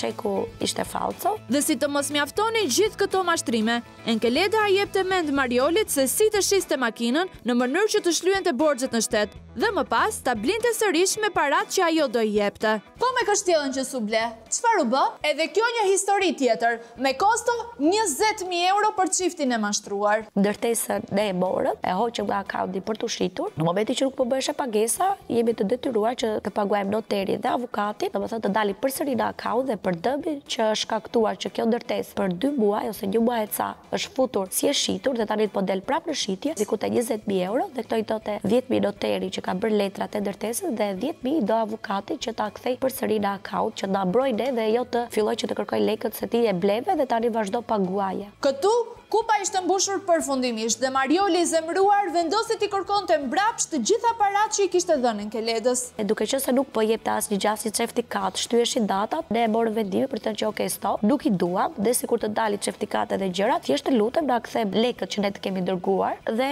ra dakord të akti notarial që do kthente 6.000 euro në fund të marsit dhe deri në datën 21 prill do bënte 30.000 euro të tjera. Unë t'i kam dhënë lek borx, unë t'i kam dhënë për një X pron. Bëjmë këtë akti notarial edhe pastaj shikojmë edhe mezin tjetër. Për paktën jepni një muaj, do të thotë sot është data 21 deri 21 prill, një muaj afat, unë nuk mund t'i gjej dot lekët kaq kollaj. Për një muaj atëherë bëjmë për komplet pagesën. Për tër pagesën. Dhe çfarë plani kishte të bëj akt notarial vetëm për 18 vjeç? Jo, 18 vjeç dhe tjetrën për shembull e shluerim për tër muajin tjetër. Një muaj tër pagesën dha 36.000 euro për një muaj. Në këtë pikë letrat janë hapur dhe 50 vjeçaria deri atëherë aq bindë se për ta bërë kushëririn me shtëpi dhe dyqan, tashmë pranonte që ishte mashtruese dhe thjesht kërkonte kohë për të kthyer paratë. pa diskutuar më për të ardhmen e ndritur që do të kishin të dy bashkë në sektorin imobiliar. Megjithatë, Marioli duket se nuk ka qenë viktima e saj e vetme, dhe ajo e ka ditur deri diku se ku do të përfundonte së shpejti. Nuk e i vetmi ti që po pret, ka shumë si ty, jo me kaj sa këti, po kanë me 100 me 200.000. Ka menduar sot gjithi, do flas me një shoqen time që kanë drejtë dhe shpak. E do t'i them, bëm këtë nderta, edhe shluajt, ose brenda rregullave, ose do t'i shtron këngë kryqe diramës. Ti vetë ti them këta hall kam, sa të më marr për mbarimi, unë jam për mborgun, ta thash jam x 78.000 euro borxh. Të tregoj edhe asaj vromës që është atë, se ajo ka bërë gjithë zallëmai, me pislliq që ka thërë, shumë poshtër ai, sepse tre këta të tjerët janë shumë pozitiv për të ulur dhe për të zbutur gjakrat, pa ajo të keqet, edhe disi hiqet si viktim, sikur ajo s'ka faj fare. Ashtu hiqet ajo Vera. Kjo Vera vërtet e keqe, ama kur flasim me të, tonet janë krejt të ndryshme, madje miqësore. Vera, jam me këtë kushuririn i Mariolit që i bëra atë çepën para ca ditësh. Nuk po i shfaqe lekën në atë dhe është shumë i tensionuar. Më ka ardhur këtu, bëm një deklaratë notariale që i kam kaq shumë lekë. Të lutem siguroj që lekët do vinë. Po s'ket marrë fare, por vetëm çështje kohe. Është shumë i mërzitur me të drejtën se është futur dhe në shumë telasha ande nga shteti. Kam zhytur shumë keq djalin. Vetëm presë se edhe po është për punë, tamam të mos përshtyj. Shëndetje, çka kalove? Të përshëndes Xhan, faleminderit për fëmijën, dhe Zoti tash problem, po dhe ne tash problem. Të pritash çështje kohe, mos kemi fare për kokën e fëmijës. I kam investuar kot më kot, jam mashtruar. Një gjë vetëm për fjalë mos na thuaj se para pisove Ramazan. Për kokën e fëmijëve po çfarë? Tash ti më ndove shumë, po nuk jam fëmijë, jam 72 vjeç. Do njihemi edhe shpërblimi me le do ta kesh. Po faleminderit, po shpërblimi nuk dua, unë thjesht dua të qetësoj jetën. Nuk diskutohet e. Po që kjo Vera e bën të duke diletante e Enkeledën, Vince, nuk e çfarë thua. Do t'i besoja shtëpinë me gjithë këto betime njëri pas tjetrit, vetëm se Marioli priti edhe disa ditë të tjera që të merrte shpërblimin e madh nga Vera, por asgjë nuk u bë. Dhe kështu kërkoi me këmbgulje që të paktën kushërira e tij, Enkeleda, t'i përmbajë aktit notarial dhe t'i shlyente shumën e parë prej 6.000 eurosh. Gjë që nuk e bëri, ka kthyer diku te 5.550 euro dhe deri në 21 prill para pashkve i binte që të pagonte 30.000 euro. Gjë që e cila nuk u bë, është detyruar halla e jema e Enkeledës, nga lekët nga bledhja e saj dhe pensionit ka dërguar 4 milion shqiptare dhe 300 euro. Në total mos gaboj, nuk i vet 10.000 euro, 9.000 e ca. Por që ajo vetë lëvizje nuk është se ka bërë dhe thjesht e shtyn, do i marr borxh këtij, do t'i jap tani, prit në orën 9, prit në 11, hase është 1 maj, e jemi këtu ku jemi dhe nuk po bëhet asnjë gjë. Në çfarë u bë data aktit notarial? Nuk bëj sepse thash, inshallah po i gjej. E kërkova në gjithë në vajta dhe në bankë, të pamundur vëlla, sepse kam 4 kredi. Po çfarë të them unë? Po këtë pagesën këtu kush më bën të mia? Nuk të pret fare deri në datën 4. Po të më priste, nuk të bëja fare stres më lart, se është e fundit më vinë të hanë, konfiskojnë gjërat më se janë pagesat për të bërë. Nuk kam mundësi më Roli, nuk kam. Po tani si i bie që të mbyten fare unë tani me mashtrime me gënjeshtra i morët ato lekë tani nuk e keni mundësinë. Nuk janë mashtrime me gënjeshtra, unë po të them. Po mashtrime janë. Unë të martë jam në Shqipëri prapë do bëj denoncim ti Lal. Do mbash marrë denoncim. Po patjetër, nuk di, unë vetëm do shikoj anën ligjore. Përgjigjja e Enkeledës është dëshmi e qartë se kjo zonjë ka ndar mendjen që të mos ja kthej parat mbrapsht kushëririt. Dhe këtë e argumenton kështu. S'kam asgjë për të thënë, s'kam asgjë. Daj se po futem në burg, po nuk fitoj më sun as ti. S'kam çfarë mbas. Dori janë shtëpi, dori në burg. Po s'është kjo zgjidhja, as për ty as për mua. Unë jam e përgatitur prapë për çdo gjë. Unë jam 50 vjeç, unë fëmijë për dritur nuk kam. Unë edhe prokopime nuk kam. Unë të mbasja përsëri. Unë mbas lirin vetëm, po pse do të mbas të gjithë? Analizë perfekte, s'ke që thua. Shkatron financiarisht një familje dhe i përgjigjesh me qetësinë dhe cinizmin më të madh. Pavarësisht kësaj, Marioli dhe Angela pritën edhe disa ditë të tjera. Madje i dhanë mundësinë kushërirës për një takim tjetër. Kena një plan tjetër që unë ta marr në telefon, nëse po edhe të flas. Deri nesër ne i quajmë të hupra dhe ma nuk po bëj. Na i fol troç atëre, unë thjesht kam dashur të bëj një investim për të pritur veten time. Jo, nuk është, nuk qëndron fare. Keni gritur veten tuaj ti, Altini, Violeta, Vera, tjetër. Jo, ku ka një lekët e mia atëre? Ku ka shkuar? Kush dyqani? Kush dyqani? Po se i ka vajtur personalisht zotëris kur ka erdhur këtu. Kush dyqani? Është ngritur dhe ka ikur. Kaq. Dhe ka dërguar një mesazh kërcënimi që do vrasi veten dhe u do jem fajtorje sepse nuk e duron dot presionin që ne i kërkojmë lekët që kemi dhënë. Këto kërcënimet me vetvrasje janë tipike e mashtruesve kur kapen me presh në duar. Dhe ne Këtë e dim fare mirë sepse përballemi çdo ditë me të tilla mesazhe pas temave që realizojmë. Prandaj, së bashku me Anxhelën dhe Mariolin, kërkuan ndihmën e policisë për t'i dhënë fund një herë mirë kësaj historie mashtrimi, dhe pasi u kryen të gjitha procedurat e kallëzimit ndaj saj, policia nuk shpenzoi më kohë, por e arrestoi menjëherë Enkeleda Vesel. Zonja Enkeleda Lorena nga emisioni Piranjat, si ka mundësi që ke mashtruar kushëririn tënd personi që ti e quajë? Ku kanë shkuar paratë e Mariolit? Zonja Enkeleda, si ndihesh tani, zonja Enkeleda? A mendove se do shkojë gjatë me këto mashtrime? A të duket normale? Ne kërkojmë që të kthehet lekët që ne kemi dhënë, për arsye sepse firma e bashortit tim deri tani është e pezulluar. Në momentin që nuk bëhet pagesa, mbyllet firma dhe diku te 5 deri në 8 vjet nuk mund ta hapi dot një firmë të dytë. Bie që ne të jemi atje ku kemi qenë kur e kemi nisur në 2013. Hello? Përshëndetje zonja Vera, si jeni? Kush është? Unë jam Lorena, jam gazetare nga emisioni Piranjat, doja të flisja pak me ju për rastin e zonjës Enkeleda Vesel. Besoj se ju e njihni zonjën në fjalë.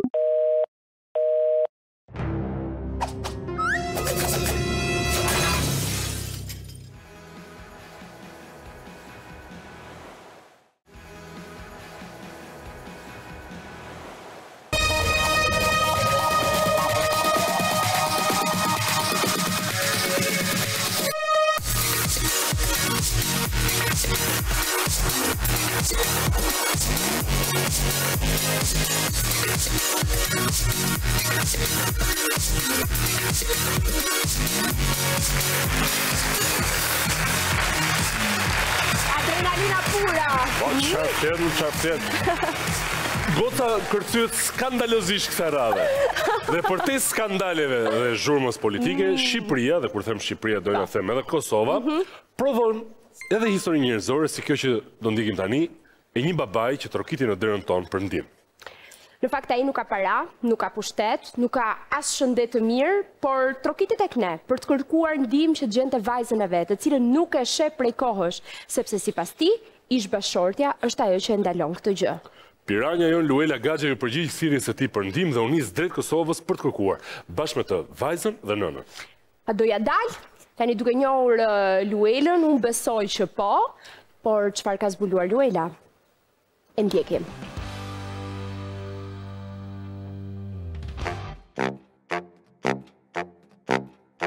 Jam familje që do të... Që me ato për Qifti jote, liqë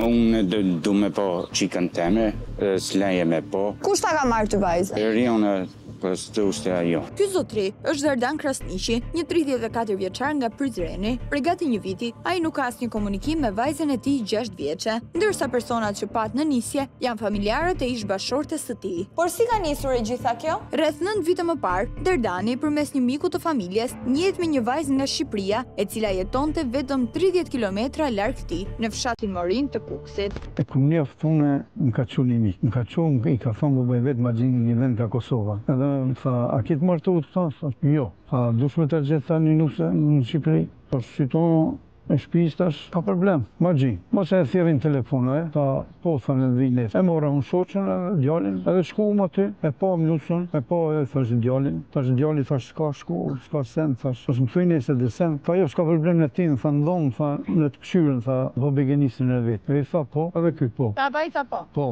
ajo me gjësiv ka një. Edhe ky qështu, thash, a jeni të akord po. Takimi i parë midis Dardanit dhe Erionës shkoi mirë, ndaj edhe dy të rinjt rënë dakord për të vazhduar këtë njohje, që më pas u finalizua në martesë. 9 vite ka jetuar me Dardan Krasniqi. Kur ka ardhur mbesa jote në jetë, pas sa vitesh? Mas 3 vite. Vitet kaluan dhe Eriona vazhdonte bashkëjetesën me burrin dhe familjen e tij, duke se çdo gjë po shkonte mirë deri para një viti, ku zonja vendos të largohet nga shtëpia.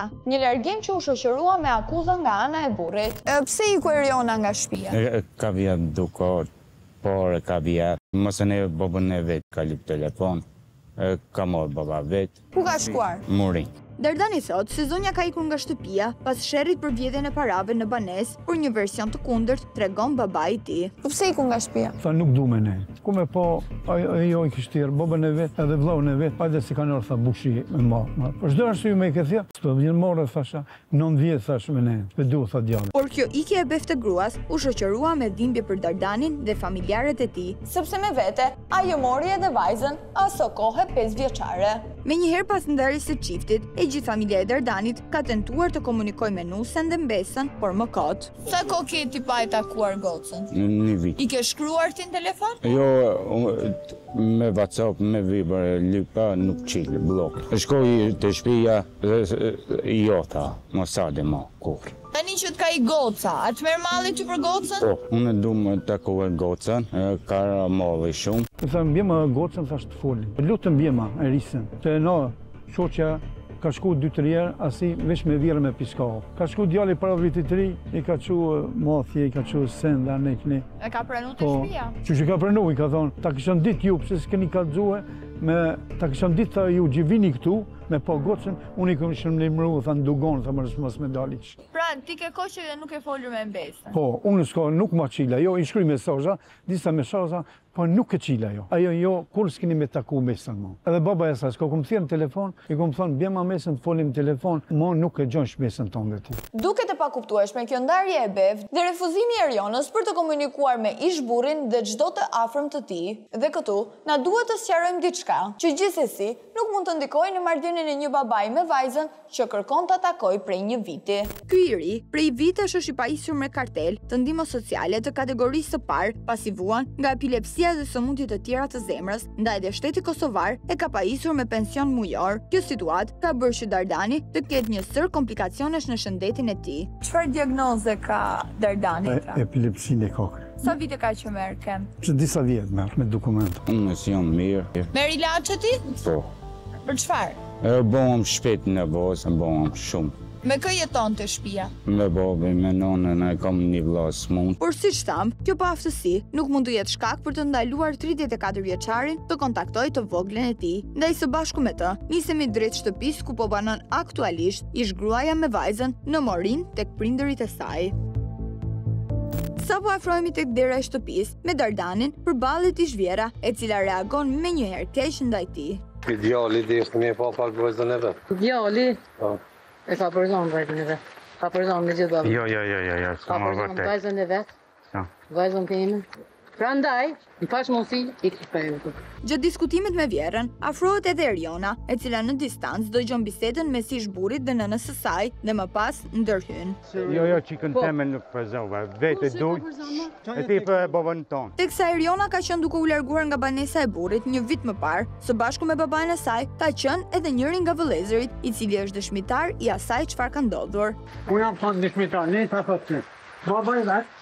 Na ka përzon. Didaj të këtoj të kini mas janë dëshmitar. Pra, Dardani sapo na konfirmoi që pas ka pasur dhe palë të treta të pranishëm në këtë debat familjar. Gjë që më përpara nuk na e kishte thënë asnjëherë. Ndaj për ta sqaruar, shkojmë të takojmë vetë nga afër Erionën. Thotë që i ke marr vajzën dhe ke ikur nga Jo, shtëpia. sa është e vërtetë. Si është e vërtetë? Kam thirr babën më marr vesh. A kam bë gabim? Tani çfarë ka ndodhur mes jush? Ka u pesë, çiki pesë shka këndarjes. Të lutem, prit, ka humbur 5 euro. Po, dhe çfarë ndodhi? E thira unë babën, pse e ke thirë, tha ti babën, mos sharrua kam thirë. Po, më tha viri, për hi qikës, qika e ka për hi qikës maj, se ti 5 minuta së maj mërina, që do me thonë kjo? Dhe kush të bëri debat? Të bëri Dardani, babaj Dardani? Dardani, babaj vetë edhe nana, ish vjera ime më thej ke vjedh 5 euro. Pra, si pas Erionës, gjërat nuk janë si shto Dardani dhe babaj i tij. Shkaku pas kanë qenë 5 euro të humbura për të cilat kanë akuzuar Nusen. Erti babaj të më. Jo, nuk më mori, na përzua, që babaj këti, ka thirë edhe ditajt e vetë. Dhe të kanë qërë jashtë? Na ka qitë jashtë, me ka me dur, tha, qo mi, tha, vajzën te, me tanën, tha, dhe me ikë për shpje dhe te ishat, më the. Eriona duket e qartë, duke dhënë detaje për çfarë ka ndodhur, ndërkohë që ish burri mohon ato që dëgjon. Dardan, është vërtet që ti e ke përzën? Jo. Zonja thonë më ka përzën? Jo, babën e vetë ka lyp në telefon.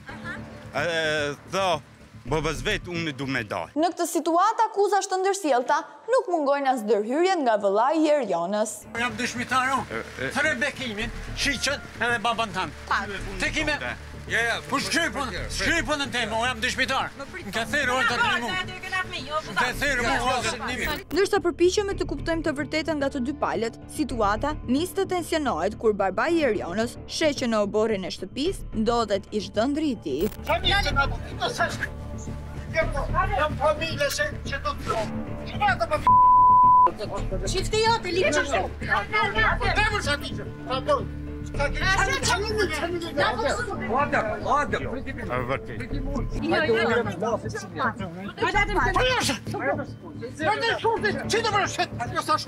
Por për fat të mirë, gjithçka mbyllet pa dëme, ndërsa përpiqemi të bëjmë babain të arsyetoj, ai na fton në shtëpi për të na sqaruar situatën. Ku janë nisën atë të unë babai kësa uj. Ka be tha, edhe këto të dhja, edhe ju ditha se një qafër, ikni më susha sa më. Jënë dhërë jashtë. Po, në shiti për jashtë. Në bërë, me zë do të esha sa për mi vesh diherë libat të këshirë, edhe në shiti jashtë. U kësaj në në vetë, mos ka se banë në nëmë, a ja da të unë. A i thot që ti ke vjetur para. Sa është e vërtet. A punon Dardani, punonte? Tash punon, ku jam ka unë s'ka punu. A i thot që ti, që kur ke ikur, nuk ja ke lejuar vajzën ta shikoj. Vajzën ja kam lanë telefon, ajo ofendon. Thot fjalë nga më të ndryshme të pista. I kam vu blok. I zhviri me në telefon shkruajnë, thot nëna jote i ka fajet. Po ndërkohë ka ardhur ai ta kërkoj gocën këtë kohë? Ku ka ardhur, ka dalë, ka taku, nuk e kam nal. Edhe vajzës i kam thënë foli, edhe i zhviri më ka thënë, nëse ti rri këtu, thonë përdori dhunë fizike dhe psikologjike. Ana tjetër e medaljes e treguar nga Eriona është krejtësisht e ndryshme nga historia që dëgjuam në fillim nga Dardani, i cili vazhdon të mohojë gjithçka. Jo, sa vërtet. Nuk është e vërtetë. Jo. Nëse ti e ke përzën Erionën nga shtëpia, ti nuk mund të më gënjesh mua dhe të më thuash Eriona ka i nga shtëpia. Jo, në drejtën ka zoj në dule qikën teme. Po ti e do vajzën, po a e ke nxjerr atë ditë nga shtëpia me zonjën? Jo, vetë ka dalë, ato që bobën e vetë ka lemrua. Unë se di ta. Babën e vetë ka lajmëruar për t'u sqaru. Ti e ke nxjerr nga shtëpia apo jo? Pse zvjen sot të shoqja jeme me neve shpejt. Pse zvjen?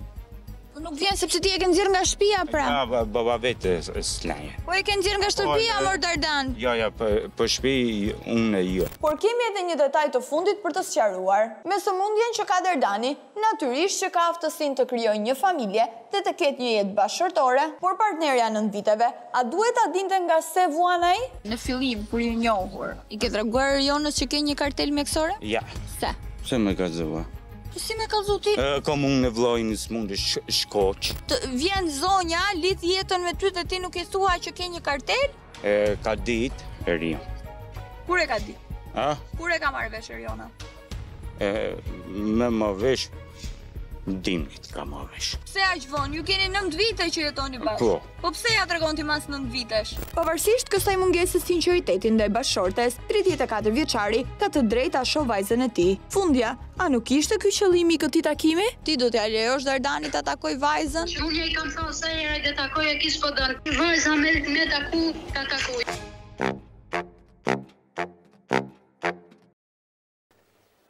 Një muaj më parë, denoncimi i një vajze kundër një dyqani kafshë shtëpiake bëri xhiron e rrjeteve sociale. E tronditur nga ngordhja e papritur e masës që sapo kishte bler, vajza bëri akuza të rënda ndaj dyqanit, duke ngjallur reagime të shumta dhe duke ngritur një shqetësim të madh për sa i përket kushteve ku këto kafshë mbaren përpara se të shiten qytetarëve. Kujt i ka rënë rasti të hynë në ndonjë dyqan kafshësh, patjetër që ka vënë re që ngjajnë si burgje në miniaturë me kafaz të ngjeshur njëri mbi tjetrin. Është shumë e trisht që të shohësh aty 4 putrosha, qenush apo 6 kotele me një herë. Më shumë se sa dyqane janë depo me kafaze, për mos folur pasaj për mungesën e certifikatave dhe licencave që nevojiten për një biznes të tillë. Situatën e kafshëve në dyqane e investigon sot Piranja Jonida Mukja.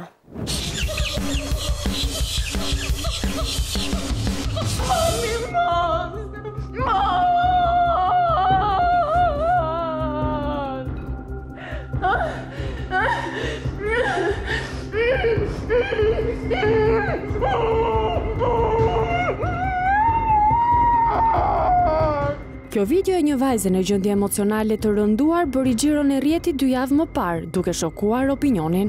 Por historia do të merrej vesh vetëm 2 ditë më vonë. Ndërkohë protagonistja preferoi që të vërtetën e saj ta ndante me ne. Unë jetoj në Greqi, erdha për pushime në fund të muajit mars. Kalova tek një rrugicë në blok edhe aty pash ishte një dyqan kafshësh. Edhe thash që nëse marr një macë, të marr nga këtu se jam shumë e dhënë pas macëve. Unë kam një qenush e një macë që kam adoptuar, gjithmonë adoptoja. Nga sa kuptohet, kemi të bëjmë me një vajzë që si shumë animalist të ngjashëm të saj, ka një dashuri dhe përkujdesje të veçantë për kafshët. Prandaj gjetja e macës së saj të preferuar në një dyqan në Tiranë ishte gjëja më normale. Te dyqani kafshëve më thanë që macet ato vinë nga Turqia me avion, macës s'kishte as çip, as pasaport, as vaksin. Po si kishin arritur ata ta sjellin nga Turqia në Shqipëri? Isha shumë e gëzuar nga macet, nuk pyet, nuk më shkoi mendja fare me pyet. Gabimi me ky. Entuziazmi për blerjen e kotelës që dëshironte aq shumë ta kishte e ka penguar Anxhelën të interesojë për detajet më kryesore.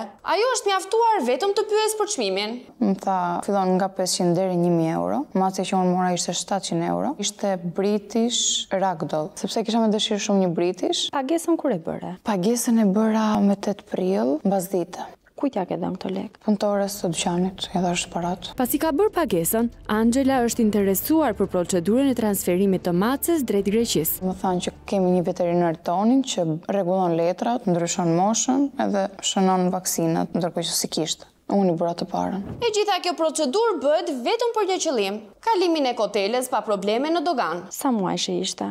Më thanë 2 muajsh.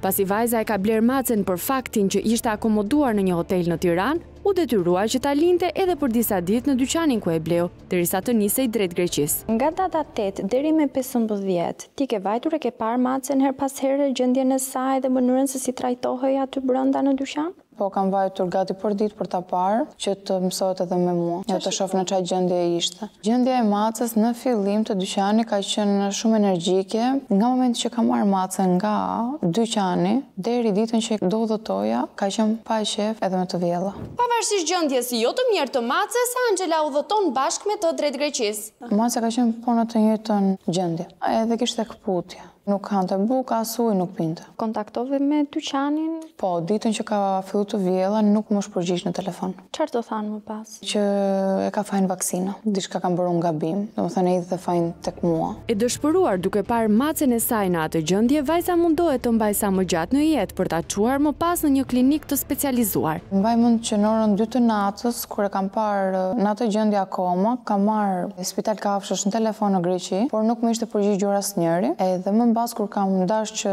ta çoj në mëngjes sa të hapet veterineri i parë, ta çoj për vizitë, nuk arrita se në orën 4 të mëngjesit u largua. Gordi në qom!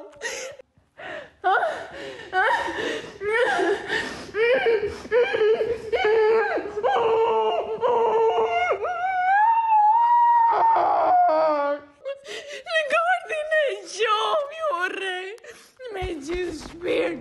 Pasi kjo video u shpërnda në rrjetet sociale nga kafshëdashësit, Anxhela mori mesazhe nga persona të tjerë që si ajo kishin patur eksperiencë të hidhur me kafshët e blera në dyqanin në fjalë. Unë me datë 11, ditë premte, shkova me marrë këtë macën. Do duksu si serioz se mes bllokut këtë parimu nisa, mos me marrë në për ranca, e mos me marrë në për borre e shpish. Sa lek bën 500 euro. Më thot mos firmos të letrën, thot që për 48 orë thot mund të kesh drejt me kontrollu. Ti më tha mas 10-12 ditësh do t'i bësh vaksinën. Do japësh më tha më kost vezës edhe royal quhet ajo ushqimi këtyne. Nuk mi prekte asnjë nga këto të treja. Ty çati jap nuk kanë nga emocioni, më thotë. Po çova ke një veterinar, ka temperaturë, më thënë mua, mi bëjmë testin. Ky më tha mua është me paraviroz. Në 100 macë më thotë mua shpëtojnë 10. Kjo ishte një viroz që e merrte macja sot dhe u shfaqe mas 7 ditësh. Dhe janë ditët fikse. 4-5 ditë kishte në dyqan, që më tha Claudia, ka 4-5 ditë këtu.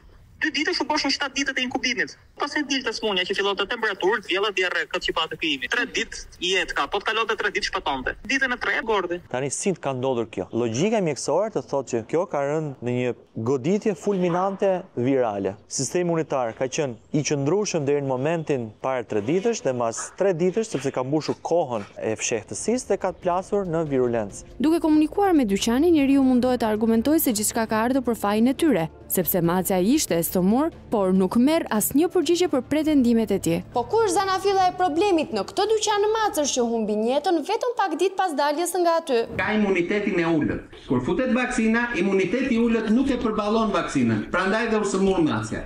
Kjo për moshën që ka i takonte ta bënte. Nuk e ke ti fajin që ka ngordh Macja, stop baroj. Kaq. Nuk e keti fajin që ka ngordur Macja, thot mjeku veteriner, për më tepër që vajza nuk është paralajmëruar për të udhëtuar me Macën në atë gjendje. Unë piles kur më morën telefon dhe më thanë ka ngordur Macja, i thash nëse Macja nuk ishte 100% bindur që të nisesh për rrugë të gjatë, mos ta nisje. Jam i sigurt që Macja s'ka qenë në Terezi që të përballoj rrugën. Tani le të shkojmë atje ku ka nisur e gjithë kjo histori e dhimbshme e Koteles. Si e një? Unë në fakt kërkoja pak Claudia, pronare. Claudia së shtu, vetëm në telefon. Angela ka ardhur në datën 8 në dyqan. Ka thënë që do marrë Macën, ka lënë një parapagim. Të nesmen ka ardhur rreth orës 1, e ka marrë Macën, e ka çuar te veterineri vet, jo te veterineri jon. Këtë pretendim pronarja e dyqanit e mbështet edhe në një video ku shihet se si Angela e ka gënjur atë duke i thënë se ka kontrolluar Macën tek një veteriner, gjë që në fakt nuk ka qenë as pak e vërtetë. Duhesh të kontrollosh, mos ke problem.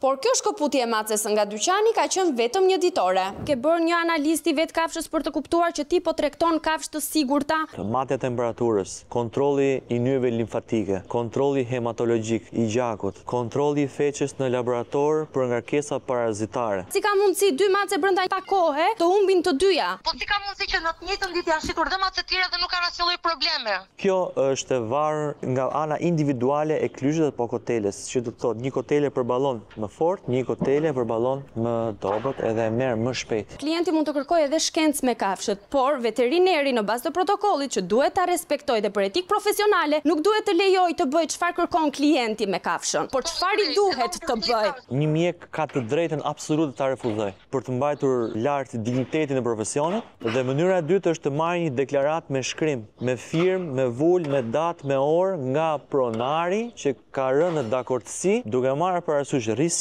ndaj kësaj vaksine. Në momentin që mjeku të thotë nuk bëhet kjo vaksinë, do ishte ideale, do ishte njerëzore e moralshme të dëgjohet zëri i mjekut. Nëse të thotë s'bëhet, nuk bëhet. Asnjëherë humbja e një koteleje nuk është bërë kaq virale. Kaq e zhumshme dhe mbushur me polemika sa në këtë rast. Por ndoshta është momenti që pronarët e dyqaneve të kafshëve dhe veterinerë që bashkëpunojnë me ta të ndryshojnë strategji, më me shumë kujdes dhe përgjegjësi në mënyrë që ky biznes të mos jetë thjesht një burim të ardhurash, por një punë e bërë me dashuri. Në të kundërt, të vetmet që vuajnë do të jenë ato kafshë të gjora.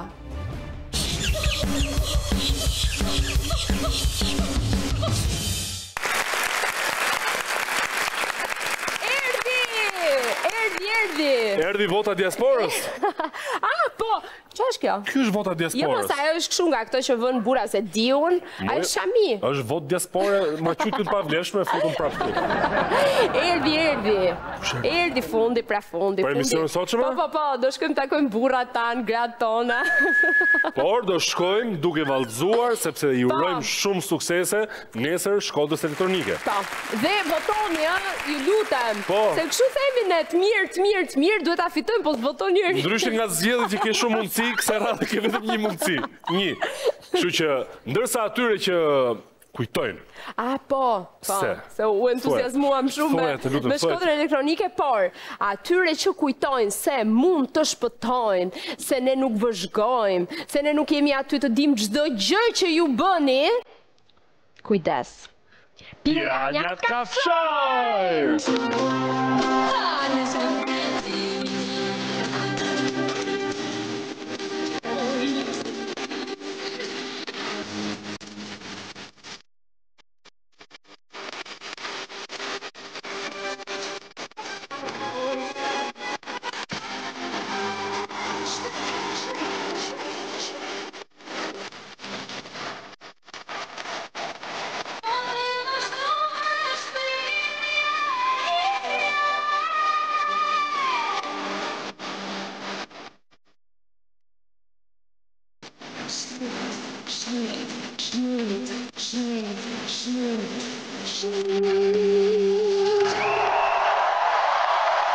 Thank you so